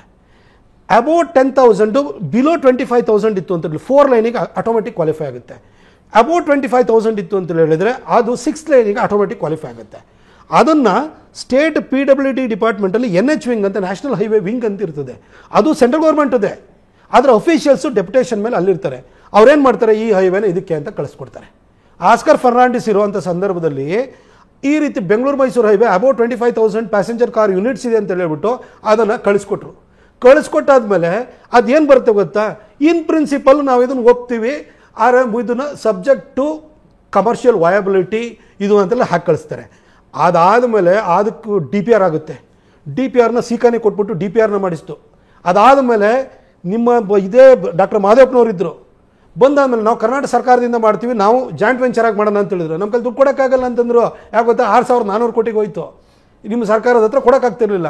ಅದಕ್ಕೆ ಬಿಟ್ಟಾಕಿ ಆದಮೇಲೆ ನಾ ಏನು ಮಾಡಿದೆ ಗೊತ್ತಾ, ಅದನ್ನು NHAಗೆ ಹ್ಯಾಂಡ್ ಓವರ್ ಮಾಡಿಸ್ಕೊಂಡೆ ನಾನು, ಇಡೀ ರಸ್ತೆನ. ಅಲ್ಲಿವರೆಗೂ ಈಗ ಮೈಸೂರು ರಸ್ತೆ ಯಾವಾಗಲೂ ನ್ಯಾಷನಲ್ ಹೈವೇ ಇತ್ತು. ಹಾಸನ ರಸ್ತೆ ನ್ಯಾಷನಲ್ ಹೈವೇ ಆಯಿತು ರೀ. ಮೈಸೂರು ರಸ್ತೆ 2014ವರೆಗೂ ನ್ಯಾಷನಲ್ ಹೈವೇ ಅಲ್ಲ, ಗೊತ್ತಾ ನಿಮಗೆ? ಯಾಕಾಗಿತ್ತಳಿ, ನೈಸ್ ಜೊತೆ ಹೊಡೆದಾಟ, ಅದು ಮಾಡೋಕ್ಕಾಗ್ತಾ ಇರಲಿಲ್ಲ. ಆಮೇಲೆ ನ್ಯಾಷನಲ್ ಹೈವೇ ಮಾಡಿಕೊಂಡು 2016ನಲ್ಲಿ ಅದನ್ನು ಫಾರ್ಮಲಿ NHAಗೆ ಹ್ಯಾಂಡ್ ಓವರ್ ಮಾಡಿಕೊಂಡು ಅಲ್ಲೂ ಮತ್ತು ಹಾಗೆ ಇತ್ತು ಅಜಿತ್, ಯಾವುದನ್ನು ಡೆವಲಪ್ಮೆಂಟ್ ಆಗಲಿಲ್ಲ. ಮೋದಿಯವರು 2018ನಲ್ಲಿ ಮೈಸೂರಿಗೆ ಬರ್ತಾಯಿದ್ರು. ಆ ಟೈಮಲ್ಲಿ ಅನಂತಕುಮಾರ್ ಸಾಹೇಬ್ರು ನೋಡ್ಬಿಟ್ಟು ನಮಸ್ಕಾರ ಹಾಕಿ, ಸಾರ್ ಇದೊಂದು ಹೈವೇದು ಒಂದು ಅಪ್ರೂವಲ್ ಕೊಡಿಸಿ ಅಂತಂದೆ. ಭೂಮಿ ಪೂಜೆ ಮಾಡಿಸ್ಬಿಡೋಣ ಮೋದಿಯವರಿಗೆ, ನಮ್ಮ ಪೊಲಿಟಿಕಲಿ ಹೆಲ್ಪ್ ಆಗುತ್ತೆ ಅಂತ. ಆಗ ಅದು ಟೆಂಡರಿಂಗ್ ಆಗಿಲ್ಲ, ಏನೂ ಆಗಿಲ್ಲ, ಫೈನಾನ್ಷಿಯಲ್ ಅಪ್ರೂವಲ್ ಕೊಟ್ಟಿಲ್ಲ. ಆದರೂ ಕೂಡ ಅನಂತಕುಮಾರ್ ಸಾಹೇಬರು ನನಗೆ ಸ್ಯಾಟಲೈಟ್ ರೈಲ್ವೆ ಟರ್ಮಿನಲ್ಲು ನಾಗನಹಳ್ಳಿ ಮತ್ತು ಇದನ್ನು 6,400 ಕೋಟಿ ರೂಪಾಯಿ ಬೆಂಗಳೂರು ಮೈಸೂರು ಹೈವೇಗೆ ಮೋದಿಯವ್ರ ಹತ್ರ ಘೋಷಣೆ ಮಾಡಿಸ್ಕೊಡ್ತೀನಿ, ಆಯ್ತು ಬಿಡು ನೀನು ಇಷ್ಟು ಕೇಳ್ತಾ ಇದೆಯಲ್ಲ ಅಂತ ಹೇಳ್ಬಿಟ್ಟು ಘೋಷಣೆ ಮಾಡಿರು. ನಿಮ್ಗೆ ಆ ವೀಡಿಯೋನ ಬೇಕಾದ್ರೆ ಕಳಿಸ್ತೀನಿ, ನಾನು ನನ್ನ ಫೇಸ್ಬುಕ್ಕಲ್ಲಿ ಬೇಕಾದ್ರೆ ಇವತ್ತೇ ಪೋಸ್ಟ್ ಮಾಡ್ತೀನಿ, ಮತ್ತೊಂದು ಸರಿ ನೋಡ್ಕೊಳ್ಳಿ. ಆ ಹೈವೇಗೆ ಮೋದಿಯವರು ಬಂದಾದ್ಮೇಲೆ ಫೆಬ್ರವರಿ 19ನೇ ತಾರೀಕು 2018 ಬಂದು ನಾವು ಈ ಥರ 6 ಲೈನು ವಿಸ್ತೃತೀಕರಣ ಮಾಡ್ತೀವಿ, ಪಕ್ಕದಲ್ಲಿ ಸರ್ವಿಸ್ ರೋಡ್ ಬರುತ್ತೆ ಅಂತ ಹೇಳಿದರು. ಅದಾದಮೇಲೆ 3 ದಿನ cabinet committee on economic affairs chaired by the honourable prime minister approval ಕೊಟ್ಟರು. ಅದಾದ ನಂತರ ಈ ಕಾಮಗಾರಿನ ಶುರು ಮಾಡಿದ್ದು. ನಿಮ್ಮ ಸರ್ಕಾರ 2018 ಮೇಗೆ ಹೋಯಿತು. ನಿಮಗೂ ಅದಕ್ಕೂ ಏನು ಸಂಬಂಧ ಇದೆ, ಡಾಕ್ಟರ್ ಮಾದೇವಪ್ಪನವರಿಗೂ ಸಿದ್ದರಾಮಯ್ಯ ಸಾಹೇಬ್ರಿಗೂ ಏನು ಸಂಬಂಧ ಇದೆ? ಆಗಿದ್ರೆ ನಿಮ್ಮ ಸರ್ಕಾರ 2004ರಿಂದ 2014ವರೆಗೂ ಕಾಂಗ್ರೆಸ್ ಸರ್ಕಾರನೇ ಇತ್ತಲ್ರಿ, ನೀವೇ ಮಾಡಿ ಅಪ್ರೂವಲ್ ಮಾಡಿಸಿ ನೀವೇ ಇನಾಗ್ರೇಟ್ ಮಾಡಿಬಿಡ್ಬೋದಿತ್ತು. ಆಮೇಲೆ in the history of south India stipulated time ಒಳಗಡೆ ಒಂದು ಹೈವೇ ಕಂಪ್ಲೀಟ್ ಭೂಮಿ ಪೂಜೆ ಮಾಡಿದಂಥ ವ್ಯಕ್ತಿನೇ ಒಂದು ಇನಾಗ್ರೇಟ್ ಮಾಡಿರೋದು ಬರೀ ಬೆಂಗಳೂರು ಮೈಸೂರು ಹೈವೇ. ನಾನು ನಿಮ್ಮ ಬೇರೆಯವ್ರಿಗೆ ಚಾಲೆಂಜ್ ಮಾಡಿ ಹೇಳ್ತೀನಿ, ನಾನು ಯಾಕೆ ಕೆಲಸ ಮಾಡಿದೆ ಅಂತ ಹೇಳ್ತೀನಿ ಅಂದರೆ, ನೋಡ್ರಿ ಪೊಲಿಟಿಷಿಯನ್ಸ್ಗೆ ಕಾಸು ಮಾಡಿರ್ತಾರೆ, ಅವ್ರ ದರ್ಪ ಬೇರೆ ಇರ್ತದೆ, ಒಳ್ಳೊಳ್ಳೆ ಕಾರಲ್ಲಿ ಎಲ್ಲ ಓಡಾಡ್ತಾರೆ, ಅವರು ಒಳ್ಳೊಳ್ಳೆ ಪ್ರಾಪರ್ಟಿಗಳನ್ನ ಮಾಡಿದ್ದಾರೆ, ಅವರಿಗೆ ಅವ್ರು ನಮಗೆ ಅವ್ರ ಫೈನಾನ್ಷಿಯಲ್ ಪವರನ್ನು ಕೊಚ್ಕೋತಾರೆ. ನಾನು ನನ್ನ ಕೆಲಸ ಕೊಚ್ಕೋತೀನಿ ರೀ. ಪಬ್ಲಿಕ್ ಕನ್ಸಂಪ್ಷನಿಗೋಸ್ಕರ ಹೇಳ್ತೀನಿ. ನೆಲಮಂಗಲ ತುಮಕೂರು ಯಾವಾಗ ಸ್ಯಾಂಕ್ಷನ್ ಆಗಿದ್ರಿ ರಸ್ತೆ? ಅವ್ರದ್ದು ಟೈಮೇ ಮುಗ್ದೋಗ್ಬಿಡ್ತು. ಅವ್ರದ್ದು ಈಗ ಅದು ಎಕ್ಸ್ಟೆನ್ಷನ್ ಆಫ್ ಟೈಮ್ ಕೊಡಬೇಕು. ಸೋಮಣ್ಣ ಸಾಹೇಬ್ರಿಗೆ ಸಂಡೂರು ಎಲೆಕ್ಷನಿಗೆ ಹೋಗಿ ಬರ್ಬೇಕಾದ್ರೆ ನಂಗೆ ಕ್ಷೇತ್ರ ಅಲ್ಲ ರೀ ಸಾಹೇಬ್ರೆ, ಈ ರೋಡಲ್ಲಿ ಹೋಗೋಣ ಬನ್ನಿ ಅಂತೇಳಿ ಕರ್ಕೊಂಬಂದೆ. ಅವು ಯಾಕಂದ್ರೆ ಸೋಮಣ್ಣ ಸಾಹೇಬ್ರು ಟಾಸ್ಕ್ ಮಾಸ್ಟ್ರು. ಸಾಹೇಬ್ರೆ ಹಿಂಗಿದೆ ಪರಿಸ್ಥಿತಿ. ಅಲ್ಲಿಂದಲೇ ಪ್ರಾಜೆಕ್ಟ್ ಡೈರೆಕ್ಟರ್ಗೆ ಅನೂಪ್ ಮಿಶ್ರಾ ಕಾಲ್ ಮಾಡಿಸ್ತೆ. ಅಲ್ಲೇ NHAದು ROಗೆ ರೀಜನಲ್ ಆಫೀಸರಿಗೆ ಕಾಲ್ ಮಾಡಿಸ್ತೆ, DC ಕಾಲ್ ಮಾಡಿಸ್ತೆ. ಸಾಹೇಬ್ರೆ ಇದು ಸಮಸ್ಯೆ ಏನಿದೆ ಅಂತಂದರೆ ತುಮಕೂರು ಟು ನೆಲಮಂಗಲ ಯಾಕಾಗ್ತಿಲ್ಲ ಅಂದರೆ ಫಸ್ಟು ಸರ್ವಿಸ್ ರೋಡ್ ಕಂಪ್ಲೀಟ್ ಮಾಡಿ ಮೇನ್ ಟ್ರಾಫಿಕನ್ನು ಅದಕ್ಕೆ ಡೈವರ್ಟ್ ಮಾಡಿ ಮೇನ್ ಕ್ಯಾರೇಜ್ ವೇನ ಕಂಪ್ಲೀಟ್ ಮಾಡಬೇಕು ಅಂತಿರೋದು. 30 ಕಡೆ ಲ್ಯಾಂಡ್ ಅಕ್ವಿಷನ್ ಪ್ರಾಬ್ಲಮ್ ಸರ್ವಿಸ್ ರೋಡಲ್ಲೇ ಇದೆ. ಪಕ್ಕದಲ್ಲಿ ರೈಲ್ವೆ ಟ್ರ್ಯಾಕ್ ಪಕ್ಕದಲ್ಲೇ ಹೋಗುತ್ತೆ. ಇವೆಲ್ಲ ಸಮಸ್ಯೆ ಇದೆ, ಅಂಡರ್ ಪಾಸ್ಗಳದ್ದು ಇವೆಲ್ಲ ಆಗಿದೆ. ಅಲ್ಲೇ ಕೂರಿಸ್ಕೊಂಡು ತಗೊಂಡಾದ್ಮೇಲೆ ನಾನು ಹೇಳಿದೆ ಸಾಹೇಬ್ರೆ ಸರ್ವಿಸ್ ರೋಡನ್ನ ನಾವು ಕಂಪ್ಲೀಟ್ ಮಾಡೋಣ, ಈ ಲ್ಯಾಂಡ್ ಅಕ್ವಿಷನ್ ಇಮಿಡಿಯೇಟಾಗಿ ಕಂಪ್ಲೀಟ್ ಮಾಡಿಸ್ಕೊಟ್ಬಿಡಿ. DC ಕರೆದು ಹಿಂಗೆ special land acquisition officer SLA ಇರಬೇಕು, ಪ್ರಾಜೆಕ್ಟ್ ಡೈರೆಕ್ಟರ್ ಇರಬೇಕು, NHAದು RO ಇರಬೇಕು, ಇವನ್ನೆಲ್ಲ ಕೂರಿಸ್ಕೊಂಡು ಇದನ್ನ ಸಾಲ್ವ್ ಮಾಡೋಣ. ಆದರೆ ತುಮಕೂರು ರೋಡ್ ಹೆಂಗೆ ಅಂತಂದರೆ ಸರ್ವಿಸ್ ರೋಡ್ ನೀವು ಮಾಡ್ತಾ ಇರೋವಂಥದ್ದು 5.5 ಮೀಟ್ರ್ ಸರ್ವಿಸ್ ರೋಡಲ್ಲಿ ಆ ಟ್ರಾಫಿಕ್ ಹೋಗೋಕ್ಕಾಗಲ್ಲ. ಅದಕ್ಕೇನು ಮಾಡೋಣ, ಮೇನ್ ಕ್ಯಾರೇಜ್ ಲೈನ್ ಇದೆಯಲ್ಲ ಅದನ್ನು 1 ಕಿಲೋಮೀಟ್ರನ್ನ ಕಂಪ್ಲೀಟ್ ಮಾಡೋಣ, ಅದಕ್ಕೆ ಮತ್ತೆ ಸರ್ವಿಸ್ ರೋಡಿಗೆ ಲಿಂಕ್ ಕೊಡೋಣ, ಡೈವರ್ಟ್ ಮಾಡೋಣ. ಹಿಂಗೆ ಮಾಡ್ತಾ ಹೋದರೆ ನಮ್ಗೆ 1 ಇಯರ್ ಟೈಮ್ ತೊಗೊಳುತ್ತೆ, ನಾವು ಮಾಡಿಸ್ಬೋದು. ಇಲ್ಲಾಂದರೆ ಈ ಜನ್ಮಕ್ಕಾಗಲ್ಲ. ಅದಕ್ಕೆ ಉದಾಹರಣೆ ಏನು ಅಂತಂದರೆ ರೋಡು ಬಹಳ ಕಷ್ಟ ಅದು. ಈಗ ಸಾಹೇಬ್ರು ಸೋಮಣ್ಣ ಸಾಹೇಬ್ರು ಕೈ ಎತ್ಕೊಂಡ್ರೆ ಅದು ಮಾಡೇ ಮಾಡ್ತಾರೆ. ಅದೇ ರೀತಿ ನಿಮಗೆ ಶಿವಮೊಗ್ಗದು ನಿಮ್ಗೆ ಹೇಳ್ತೀನಿ, ತುಮಕೂರು ಟು ಶಿವಮೊಗ್ಗ 2016 ಸ್ಟಾರ್ಟ್ ಆಗಿದ್ದು, 2024 8 ಇಯರ್ಸ್ ಆಯಿತು. ಆಗ್ತಿದೆಯಾ? ನಾನು ಯಾಕೆ ಮಾಡಿದೆ, ನಾನು ಹೆಂಗೆ ಮಾಡಿಸ್ತೀನಿ ನನಗೆ ಗೊತ್ತು. ಆಯ್ತು ರೀ, ಈ ರಸ್ತೆ ನಾನು ಮಾಡಿಸಿಲ್ಲ ಅಂತ ಹೇಳಿದ್ರೆ ನೀರು ತುಂಬಿದ ಕೂಡಲೇ ನನ್ನೇ ಬೈತಾರೆ. ಅಲ್ಲಿ ಯಾವ ಆಕ್ಸಿಡೆಂಟ್ ಆದ ಕೂಡಲೇ ನನ್ನೇ ಯಾಕ್ರಿ ಬೈತಾರೆ ಹೇಳಿ, ನಂದಲ್ಲ ಅಂತಂದ್ಮೇಲೆ ಯಾವುದನ್ನ ಯಾಕೆ ಬೈಯಾರು ನನಗೆ? ಸರ್ ಅದಕ್ಕೆ ಮಾಡಿದ್ವಿ. ಆಮೇಲೆ ನೀವು ಇದು ಅಪ್ಪ ಮಕ್ಕಳು ಇದೆಲ್ಲ ನೋಡಿ ಒಂದು ತಿಳ್ಕೊಳ್ಳಿ. ಪ್ರತಾಪ್ ಇಷ್ಟೆಲ್ಲ ಕೆಲಸ ಮಾಡಿದ್ಮೇಲೆ ಯಾಕೆ ಟಿಕೆಟ್ ಸಿಗಲಿಲ್ಲ ಅನ್ನೋ ಪ್ರಶ್ನೆ ಬರುತ್ತೆ. ಪ್ರತಾಪ್ ಅಭಿವೃದ್ಧಿ ಬಗ್ಗೆ ಮಾತಾಡಿದ್ರೆ ನೀವು ಅರ್ಧ ಗಂಟೆ ನಿರರ್ಗಳವಾಗಿ ಮಾತಾಡ್ತೀರಿ. ಹಾಗೆ ಮಾತಾಡಿದ್ರಿ 10 ವರ್ಷ ಏನೇನು ಕೆಲಸ ಮಾಡಿದ್ರಿ ಅಂತ ಹೇಳಿದ್ರಿ. ಅಷ್ಟೆಲ್ಲ ಆಗಿಯೂ ಯಾಕೆ ನಿಮಗೆ BJP ಈ ಸಲ ಟಿಕೆಟ್ ಕೊಡಲಿಲ್ಲ? ಕಾಂಗ್ರೆಸ್ನವ್ರು ಹೇಳ್ತಾರೆ ಅಪ್ಪ ಮಕ್ಕಳು ಟಿಕೆಟ್ ತಪ್ಪಿಸ್ಬಿಟ್ರು ನಿಮಗೆ. ಎಷ್ಟು ಸತ್ಯ? ಈಗ ಏನಂತಂದರೆ ಅದೊಂಥರ ಮುಗಿದು ಹೋಗಿರುವಂಥ ಅಧ್ಯಾಯ. ಆದರೆ ನಾನು ಒಂದು ಸಿಂಪಲಾಗಿ ಹೇಳಬೇಕು ಅಂತಂದರೆ, ಒಬ್ಬ ಗ್ರಾಮ ಪಂಚಾಯತಿ ಅಧ್ಯಕ್ಷ ಯಾವುದೋ 68 78ವರೆಗೂ ಇದ್ದು ನಮ್ಮಪ್ಪ 2010 ಸತ್ತೋಗಿ ಆಗಿದೆ. ಆತನ ಮಗನಿಗೆ ಆತ ನನ್ನ ಲೇಖನಗಳ ಮುಖಾಂತರವಾಗಿ ಆತ ಪ್ರತಿಪಾದಿಸ್ತಿದ್ದಂಥ ವಿಚಾರಗಳಿಗೋಸ್ಕರವಾಗಿ ಯಾರನ್ನೂ ಕೇಳಲಿಲ್ಲ. ಸಂಘದವ್ರು ಬಂದು ನನಗೆ ಟಿಕೆಟ್ ಕೊಟ್ಟು ಮೈಸೂರಿಗೆ ಹೋಗಿ ನಿಂತ್ಕೋ ಅಂತಂದರು, ಗೆಲ್ಲಿಸಿದ್ರು. 2 ಸರಿ ಟಿಕೆಟ್ ಕೊಟ್ಟರು, ಗೆಲ್ಲಿಸಿದ್ರು. ಇವತ್ತು ನಂಗೆ ಯಾಕೆ ಟಿಕೆಟ್ ಕೊಡಲಿ, ಅಲ್ಲಿ ಕೊಡಲಿಲ್ಲ ಅಂತ ನಾನು ಯಾಕೆ ಕೇಳಕ್ಕೆ ಹೋಗಲಿ? ಅವತ್ತು ನನಗೆ ಕೊಡಬೇಕಾದ್ರೂ ಕೂಡ ಯಾವ ಹಿನ್ನೆಲೆಯಲ್ಲೂ ಇಲ್ಲದೇ ಇದ್ದವನ್ನ ತಗೊಬಂದ್ಬಿಟ್ಟು ನನ್ನನ್ನು ಟಿಕೆಟ್ ಕೊಟ್ಟು ಗೆಲ್ಲಿಸಿದರೆ, ಕೈ ಹಿಡಿದಿದ್ದಾರೆ, ಎಲ್ಲ ರೀತಿಯೂ ಸಹಾಯ ಮಾಡಿದ್ದಾರೆ, ನನಗೆ ಮಾರ್ಗದರ್ಶನ ಮಾಡಿದ್ದಾರೆ. ಈ ಸರಿ ಇಲ್ಲ ಅಂತಂದರು. 4 ದಿನ ಬೇಜಾರು ಆಗೇ ಆಗುತ್ತೆ ಸಹಜವಾಗಿ. ಇಷ್ಟೆಲ್ಲ ಕೆಲಸ ಮಾಡಿದ್ದೆ ಅಂತ ಬೇಜಾರಾಗುತ್ತೆ. ಆದರೆ ಏನೋ ಒಂದು ಒಳ್ಳೆಯ ಉದ್ದೇಶ, ಯಾಕಂದರೆ ನನ್ನನ್ನು ಕೈ ಹಿಡಿದು ಬೆಳೆಸಿರೋರು ಅವರು. ಈಗ ಇನ್ಯಾವುದೋ ಒಂದು ಕಾರಣಕ್ಕೋಸ್ಕರವಾಗಿ ನನಗೆ ಸ್ವಲ್ಪ ದಿನ ಆರ್ಗನೈಸೇಷನ್ ಕೆಲಸ ಮಾಡುವಂತಲೋ ಅಥವಾ ಸ್ವಲ್ಪ ದಿನ ತಾಳ್ಮೆಯಿಂದ ಇರು, ಸ್ವಲ್ಪ ದಿನ ಇನ್ನೂ ಕೂಡ ಪ್ರಬುದ್ಧನಾಗುವಂತಲೋ ಯಾವುದಕ್ಕೋ ಒಂದು ಕಾರಣಕ್ಕೋಸ್ಕರ ಯಾರೋ ಈಗ ನನ್ನ ಪಾರ್ಟಿಯವ್ರು ನಾನು ಹೋಗ್ಬಿಟ್ಟು ಪ್ರಶ್ನೆ ಮಾಡೋಕ್ಕಾಗಲ್ಲ. ಅವತ್ತು ಪಾರ್ಟಿ ನನಗೆ ಅನಾಮತಕ್ಕೆ ತೊಗೊಂಬಂದು ನನ್ನನ್ನು MP ಮಾಡಿದರು. ಇವತ್ತು ಇದಕ್ಕಿದ್ದಂಗೆ ಟಿಕೆಟನ್ನು ಕಟ್ ಮಾಡಿದ್ದಾರೆ. ಹಾಗಂತ ಮುಂದಿನ ದಿನಗಳ ಮುಗಿದೇ ಹೋಯ್ತು ಅಂತ ಅರ್ಥ ಅಲ್ಲ, ಬೇರೆ ಯೋಚನೆಗಳು ಇರಬಹುದು. ಈ ಸಂದರ್ಭದಲ್ಲಿ ನಾನು ನನ್ನ ಸೈದ್ಧಾಂತಿಕ ನಿಷ್ಠೆ ಬದ್ಧತೆಯನ್ನು ಮಾತ್ರ ನಾನು ಮುಂದುವರಿಸ್ತಾ ಹೋಗ್ತಿದ್ದೀನಿ. ಒಂದು ವೇಳೆ ರಾಜಕೀಯ ಅಧಿಕಾರವೇ ನನ್ನ ಗುರಿ ಉದ್ದೇಶಗಳಾಗಿದ್ದರೆ ನನ್ನ ಈ ಸೈದ್ಧಾಂತಿಕ ಬದ್ಧತೆಗಳನ್ನು ನಾನು ಬದಿಗಿಟ್ಬಿಟ್ಟಿರ್ತಾ ಇದ್ದೆ. ನಾನು ಕಾಂಗ್ರೆಸ್ಗೆ ಹೋಗಿ ಜಾಯ್ನ್ ಆಗಿರ್ತಿದ್ದೆ. ನಾನು ಕಾಂಗ್ರೆಸ್ಸಿಂದ ಇವತ್ತು MP ಆಗಿರ್ತಿದ್ದೆ ಅಷ್ಟೇ. ಆದರೆ ನನ್ನ ಸೈದ್ಧಾಂತಿಕ ಬದ್ಧತೆ ಇರೋದ್ರಿಂದಾಗಿ ನಾನು ಇಲ್ಲಿ ಬಂದಿದ್ದೀನಿ, ತಾಳ್ಮೆಯಿಂದ ಇದ್ದೀನಿ.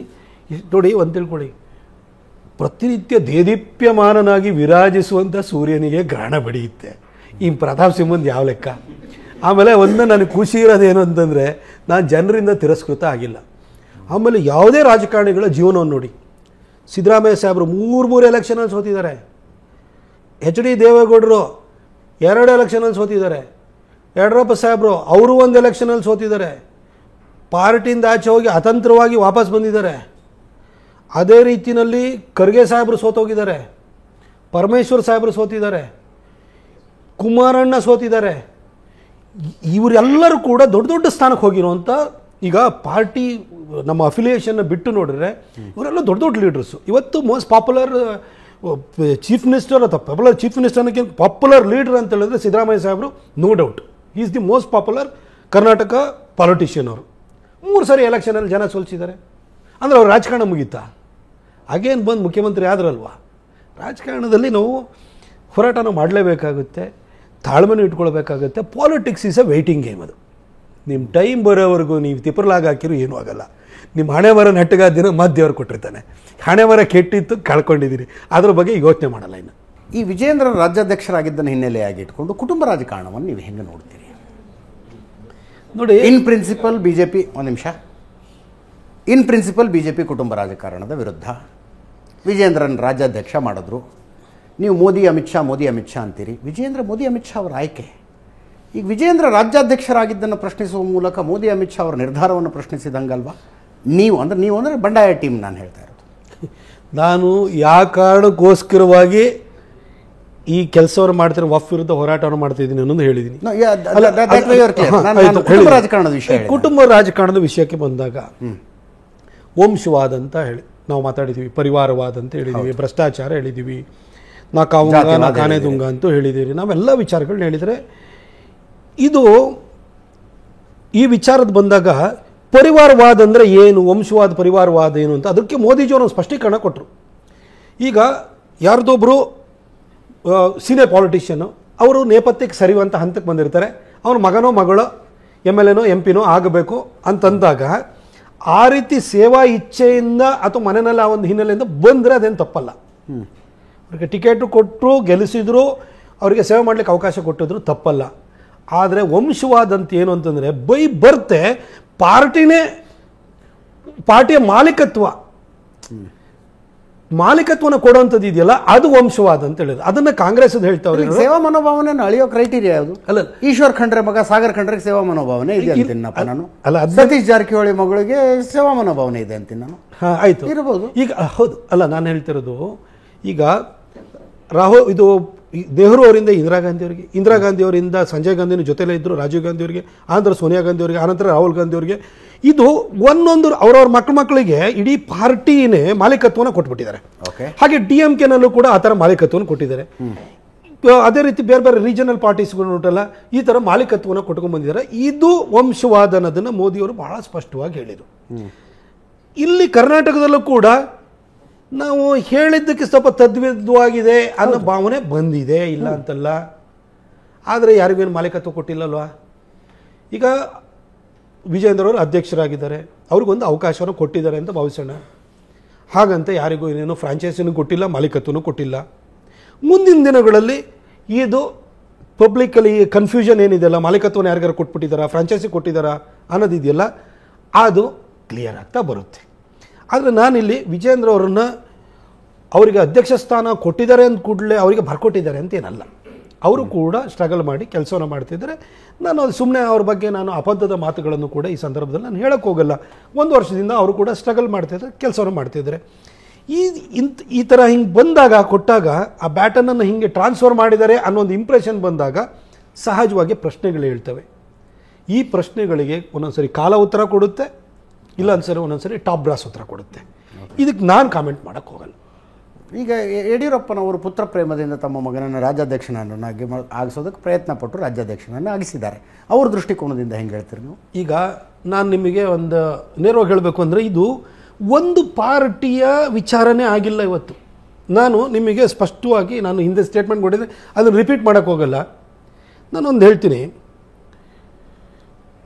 ಹರದನಹಳ್ಳಿನಲ್ಲಿರುವಂಥ ಒಬ್ಬ ಸಾಮಾನ್ಯ ಭೂಮಿಯನ್ನು ಉಳುಮೆ ಮಾಡ್ತಿದ್ದಂಥ ವ್ಯಕ್ತಿಗೆ HD ದೇವೇಗೌಡರಂಥ ದೇಶದ ಪ್ರಧಾನಿಯಾಗುವಂತಹ ಯೋಗ್ಯತೆಯನ್ನು ಬೆಳೆಸಿಕೊಂಡಂಥ ವ್ಯಕ್ತಿ ಹುಟ್ಟಬಹುದಾದರೆ, ಬೂಕನಕೆರೆ ಮಂಡ್ಯ ಜಿಲ್ಲೆಯಲ್ಲಿರುವಂಥ KR-ಪೇಟೆಯ ಬೂಕನಕೆರೆಯಲ್ಲಿರುವಂಥ ಒಬ್ಬ ಸಾಮಾನ್ಯ ಸಿದ್ಧಲಿಂಗಪ್ಪ ಅವರಿಗೆ ರಾಜ್ಯದ ಮುಖ್ಯಮಂತ್ರಿಯಾಗಿ 4 ಸಾರಿ ಅಧಿಕಾರವನ್ನು ವಹಿಸಿಕೊಳ್ಳುವಂತಹ ಶಕ್ತಿಯನ್ನು ಬೆಳೆಸ್ಕೊಂಡಂತಹ ಯಡಿಯೂರಪ್ಪನವರು ಹುಟ್ಟಬಹುದಾದರೆ, ಒಂದು ಸಾಮಾನ್ಯ ಮನೆತನದಿಂದ ಬಂದು ಸಿದ್ದರಾಮನ ಹುಂಡಿನಲ್ಲಿ ಕುರಿ ಸಾಕಣೆ ಮಾಡುವಂತಹ ಕುಟುಂಬದಲ್ಲಿ ಕುರಿ ಸಾಕಣೆಯನ್ನು ಮಾಡ್ತಿದ್ದಂಥ ವ್ಯಕ್ತಿಗೆ ಈ ರಾಜ್ಯದ ಅತ್ಯಂತ ಜನಪ್ರಿಯ ನೇತಾರನಾಗುವಂಥ 2 ಸರಿ ಮುಖ್ಯಮಂತ್ರಿ ಆಗುವಂತಹ ಸಿದ್ದರಾಮಯ್ಯನ ಮಗ ಹುಟ್ಟಬಹುದಾದರೆ, ಗುಲ್ಬರ್ಗ ಅಥವಾ ಕಲಬುರ್ಗಿಯ ಯಾವುದೋ ಒಂದು ಕುಗ್ರಾಮದಲ್ಲಿ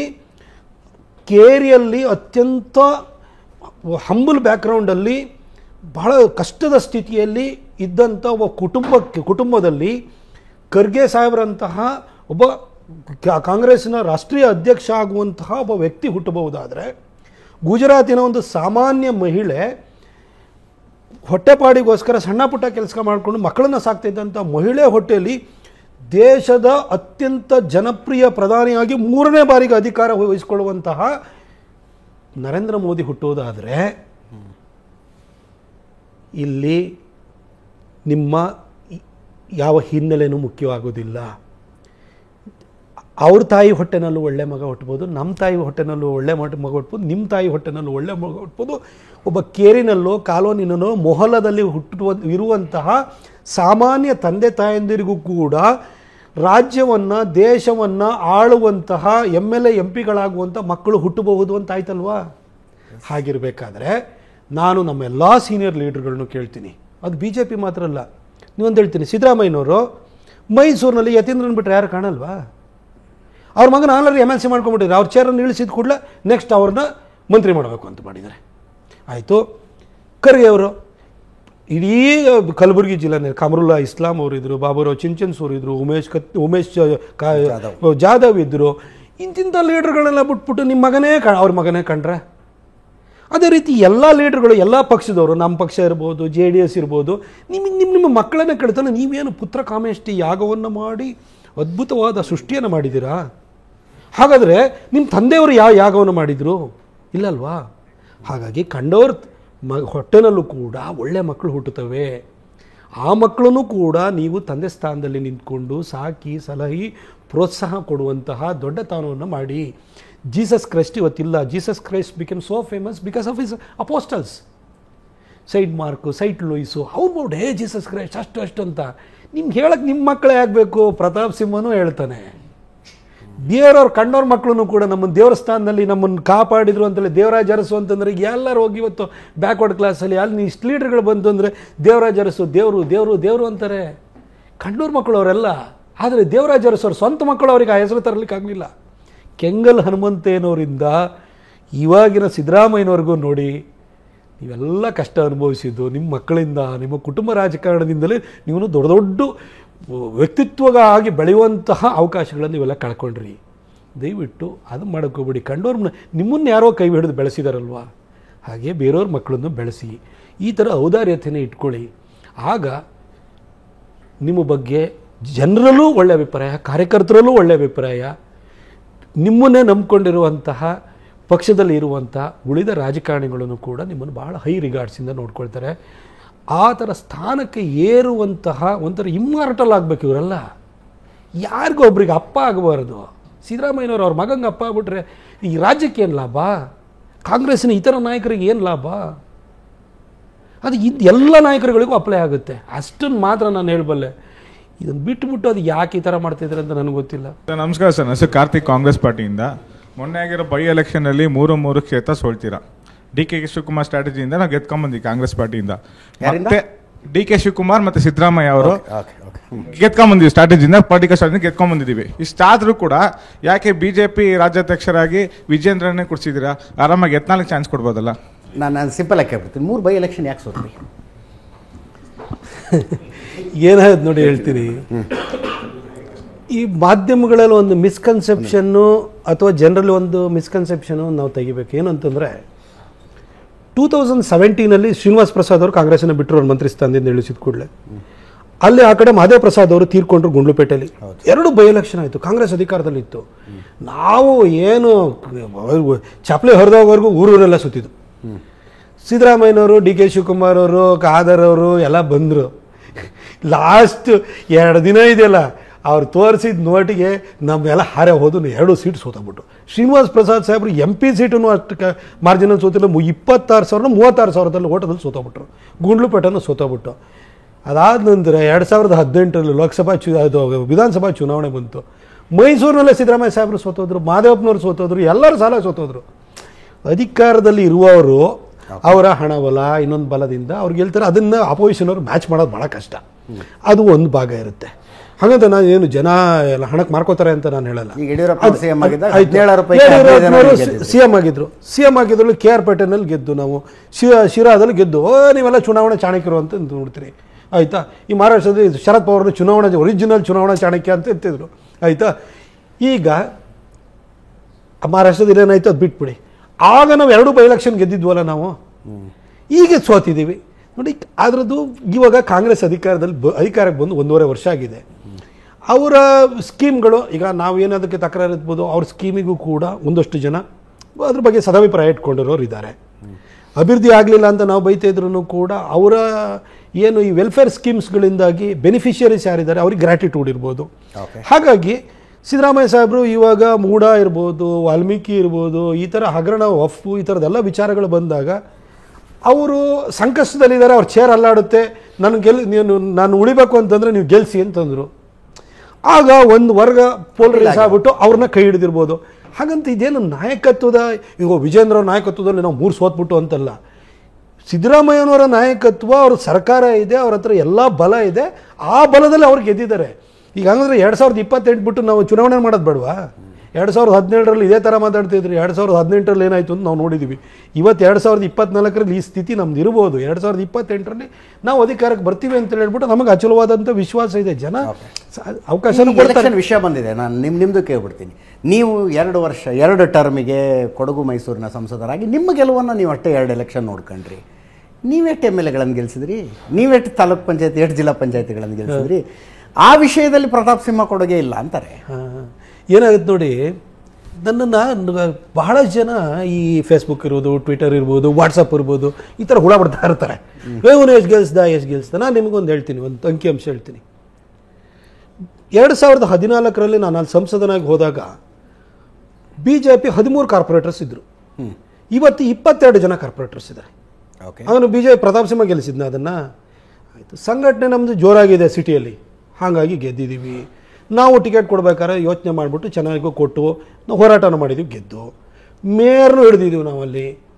ಏನೇನೋ ಪಾಲಿಟಿಕ್ಸ್ ಮಾಡಿಬಿಟ್ಟು BJP ಮೇಯರ್ ಆಗಿರಲಿಲ್ಲ ಯಾವತ್ತು. ಡೆಪ್ಯೂಟಿ ಮೇಯರ್ ಸತತವಾಗಿ ನಾನು ಬಂದಾದಮೇಲೆ JDS ಜೊತೆಗೆ ಒಂದು ಟೇಪ್ ಮಾಡಿಸ್ಬಿಟ್ಟು 4 ಸರಿ ಡೆಪ್ಯೂಟಿ ಚೀಫ್ ಮೇಯರ್ ಮಾಡಿಸಿದ್ದೀನಿ ನಾನು. ವರ್ಕ್ಸ್ ಕಮಿಟಿನ ಹಾಕಿದ್ಕೊಂಡಿದ್ದೀನಿ. ಅದನ್ನು ನಮ್ಗೆ ಬೇಕೇ ಬೇಕು ಅಂತ ಹೇಳ್ಬಿಟ್ಟು ಅದನ್ನು ಪ್ರತಾಪ್ ಸಿಂಹ ಕೊಡುಗೆ ಅಂತ ಹೇಳಲ್ವ. ಆಯಿತು, ಕೊಡಗಿನ ವಿಚಾರಕ್ಕೆ ಹೋಗೋಣ. ಕೊಡಗಲ್ಲಿ 29 ಜಿಲ್ಲಾ ಪಂಚಾಯತ್ ಕ್ಷೇತ್ರದಲ್ಲಿ 21 ನಾವೇ ಗೆದ್ದಿರೋದು. ಆಯಿತು, ತಾಲೂಕ್ ಪಂಚಾಯತಿ ಇರ್ಬೋದು, ಪಂಚಾಯತಿಯಿಂದ ಹಿಡಿದು ಲೋಕಸಭೆವರೆಗೂ BJPನೇ ಇರೋದು. ಸಹಕಾರ ಸಂಘ ಇದರಿಂದ ಹಿಡಿದು ಕೃಷಿ ಪತ್ತಿನ ಸಹಕಾರ ಸಂಘ ಹಿಡಿದು DCC ಬ್ಯಾಂಕ್ವರೆಗೂ ನಾವೇ ಇರೋದು. ಹಂಗಾರೆ ನೀವು ಪ್ರತಾಪ್ ಸಿಂಹನಿಂದಲ್ಲ.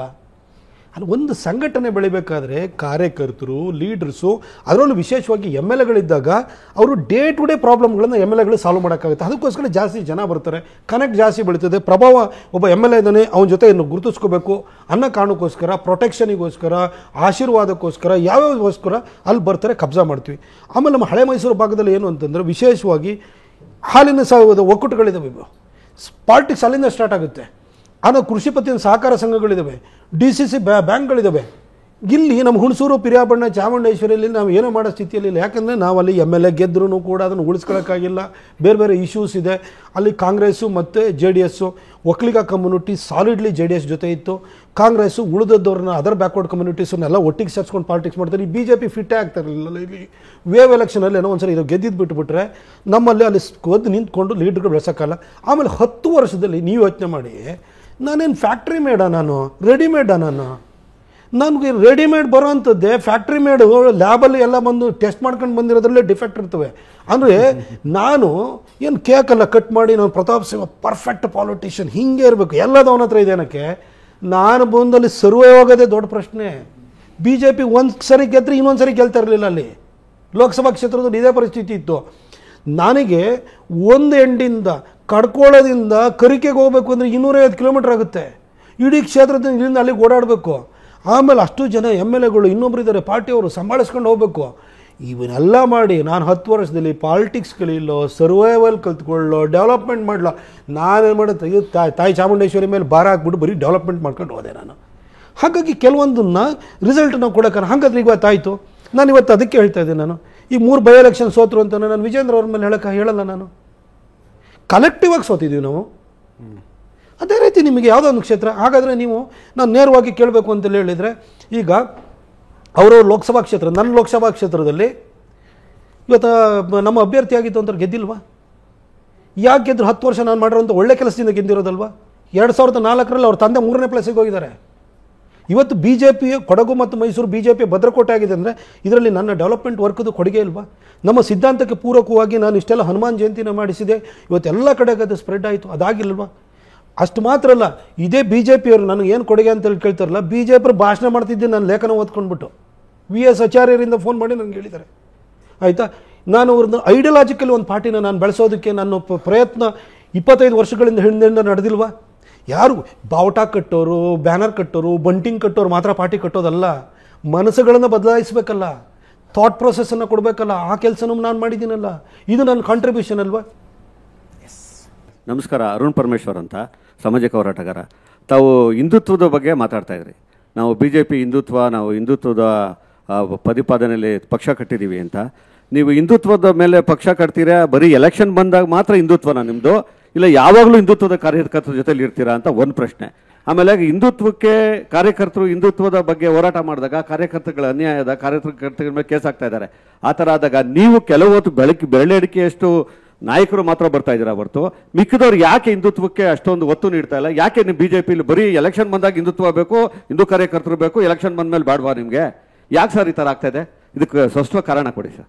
ಈ ಥರ ಪ್ರಶ್ನೆಗಳು ನಮಗೂ ಇರುತ್ತೆ. ಅದಕ್ಕೋಸ್ಕರವಾಗಿಯೇ ನಾನು ಆಗಲೇ ಉದಾಹರಣೆ ಕೊಡುವಾಗ ಯೋಗಿ ಆದಿತ್ಯನಾಥ್ ಅವರು 2ನೇ ಸರಿ ಯಾಕೆ ಮುಖ್ಯಮಂತ್ರಿ ಆದರು, ದೇವೇಂದ್ರ ಫಡ್ನವೀಸ್ ಅವರು 3ನೇ ಸರಿ ಯಾಕೆ ಪಕ್ಷವನ್ನು ಅಧಿಕಾರಕ್ಕೆ ತರ್ತಿದ್ದಾರೆ, ಇವತ್ತು ಪವನ್ ಕಲ್ಯಾಣ್ ಹೇಗಿದ್ದಾರೆ, ಅದೇ ರೀತಿ ಅಣ್ಣಾಮಲೈ ಯಾಕೆ ಬರ್ತಿದ್ದಾರೆ, ಅದೇ ಹಾದಿಯಲ್ಲಿ ನಾವು ಕೂಡ ಹೋಗಬೇಕು ಅಂತ ನಾನು ಹೇಳ್ತಾ ಇರೋದು. ಅದಕ್ಕೋಸ್ಕರನೇ ಇಲ್ಲಿ ಒಡಕಿಗೋಸ್ಕರ ಬರಲಿಲ್ಲ, ಎಲ್ಲರೂ ಒಟ್ಟಿಗೆ ಹೋಗಬೇಕು ಅಂತ. ಆಮೇಲೆ ಒಂದು ತಿಳ್ಕೊಳ್ಳಿ, ಪ್ರತಾಪ್ ಸಿಂಹನಿಗೆ 10 ವರ್ಷ ಅಧಿಕಾರ ಸಿಕ್ಕಿತ್ತು, ಇವತ್ತು ಅಧಿಕಾರ ಇಲ್ದಲೇ ಇರ್ಬೋದು. ಆದರೆ ನಮ್ಮ ಕಾರ್ಯಕರ್ತನಿಗೆ ಅಧಿಕಾರನೇ ಸಿಕ್ಕಿಲ್ವಲ್ಲ ಯಾವತ್ತು? ಪಕ್ಷಕ್ಕೋಸ್ಕರ ಬಾವುಟ ಹಿಡ್ಕೊಂಡು ಬಂದಿದ್ದಾನೆ, ಹಿಂದುತ್ವಕ್ಕೋಸ್ಕರ ಹೋರಾಟ ಮಾಡ್ತೇನೆ, ಕೇಸ್ ಹಾಕಿಸ್ಕೊತಿದ್ದಾನಲ್ಲ. ಅದಕ್ಕೋಸ್ಕರನೇ ನಾವು ನಿರಂತರವಾಗಿ ನಾವು ಸೈದ್ಧಾಂತಿಕ ಬದ್ಧತೆಯನ್ನು ಇಟ್ಕೊಂಡು ಹೋಗ್ತಾ ಇರೋದು. ಯಾಕೆಂದರೆ ನಮ್ಮ ಕಾರ್ಯಕರ್ತರಿಗೋಸ್ಕರ, ಅವರಿಗೆ ನಾವೊಂದು ಹೋಪ್ ಆಗಿರಬೇಕು. ಇವತ್ತು ಒಂದು ತಿಳ್ಕೊಳ್ಳಿ, ಯಾರು ಏನೇ ಮಾತಾಡ್ಬೋದು.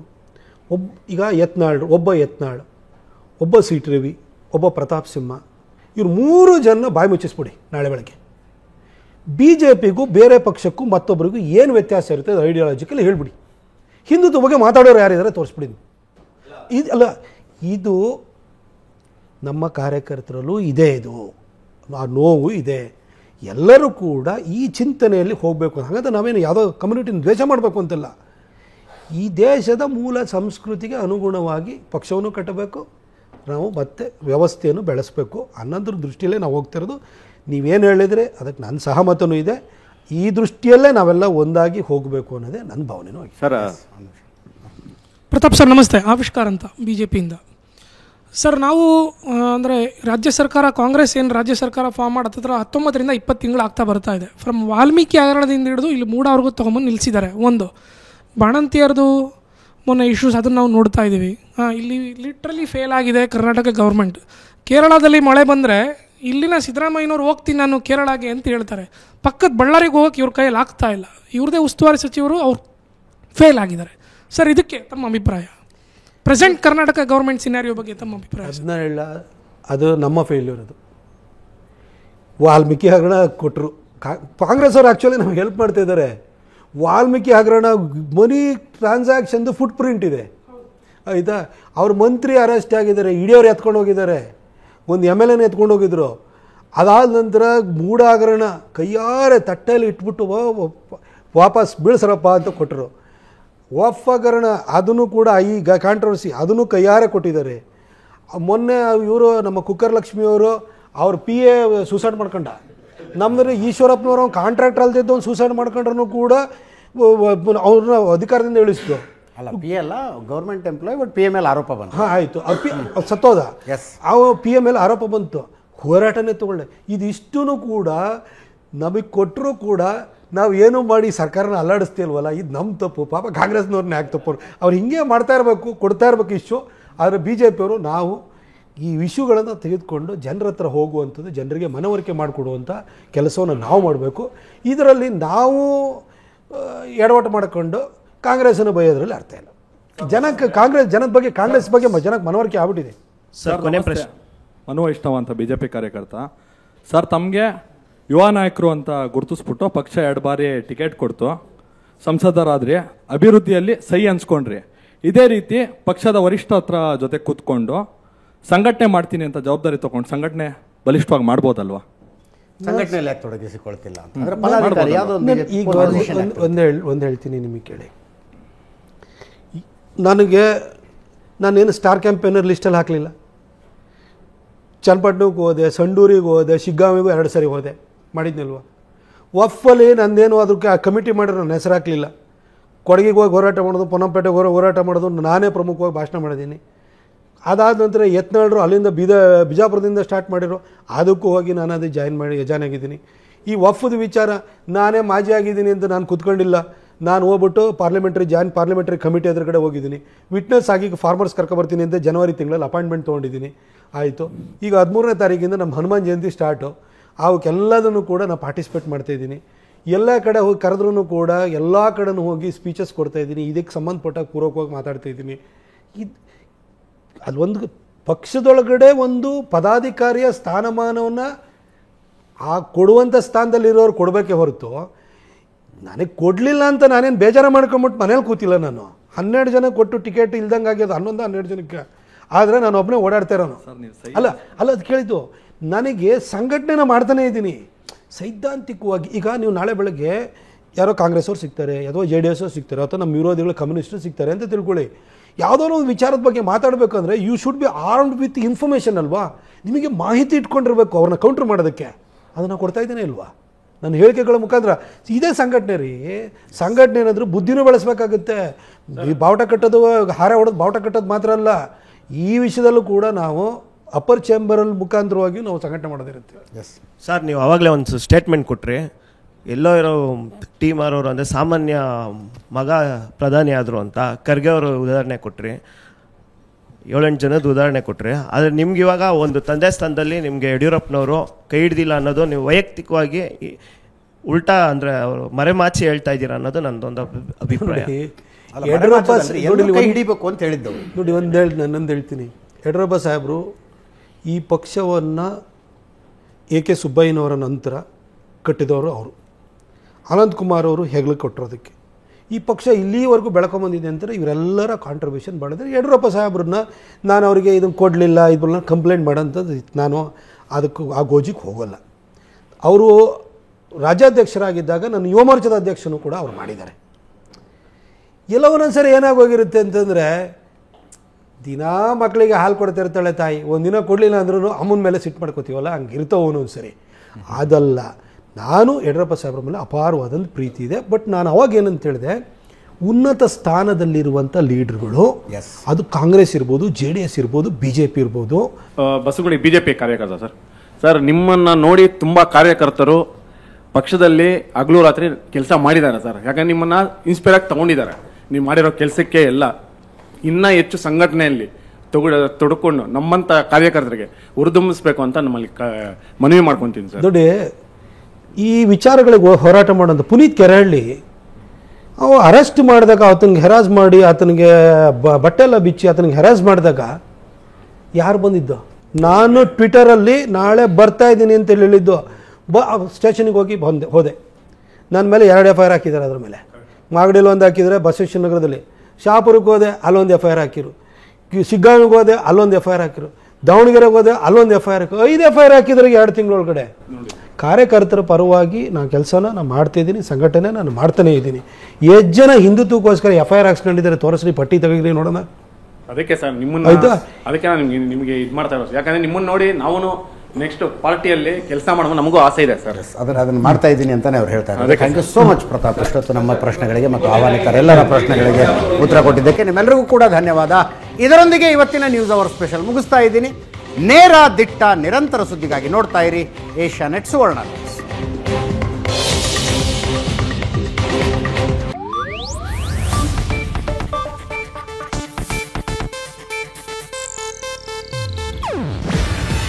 ಇದು ಏಷ್ಯಾನೆಟ್ ನ್ಯೂಸ್ ನೆಟ್ವರ್ಕ್ ಪ್ರಸ್ತುತಿ. ನೀವು ನೋಡ್ತಿದ್ದೀರಾ ಏಷ್ಯಾನೆಟ್ ಸುವರ್ಣ ನ್ಯೂಸ್.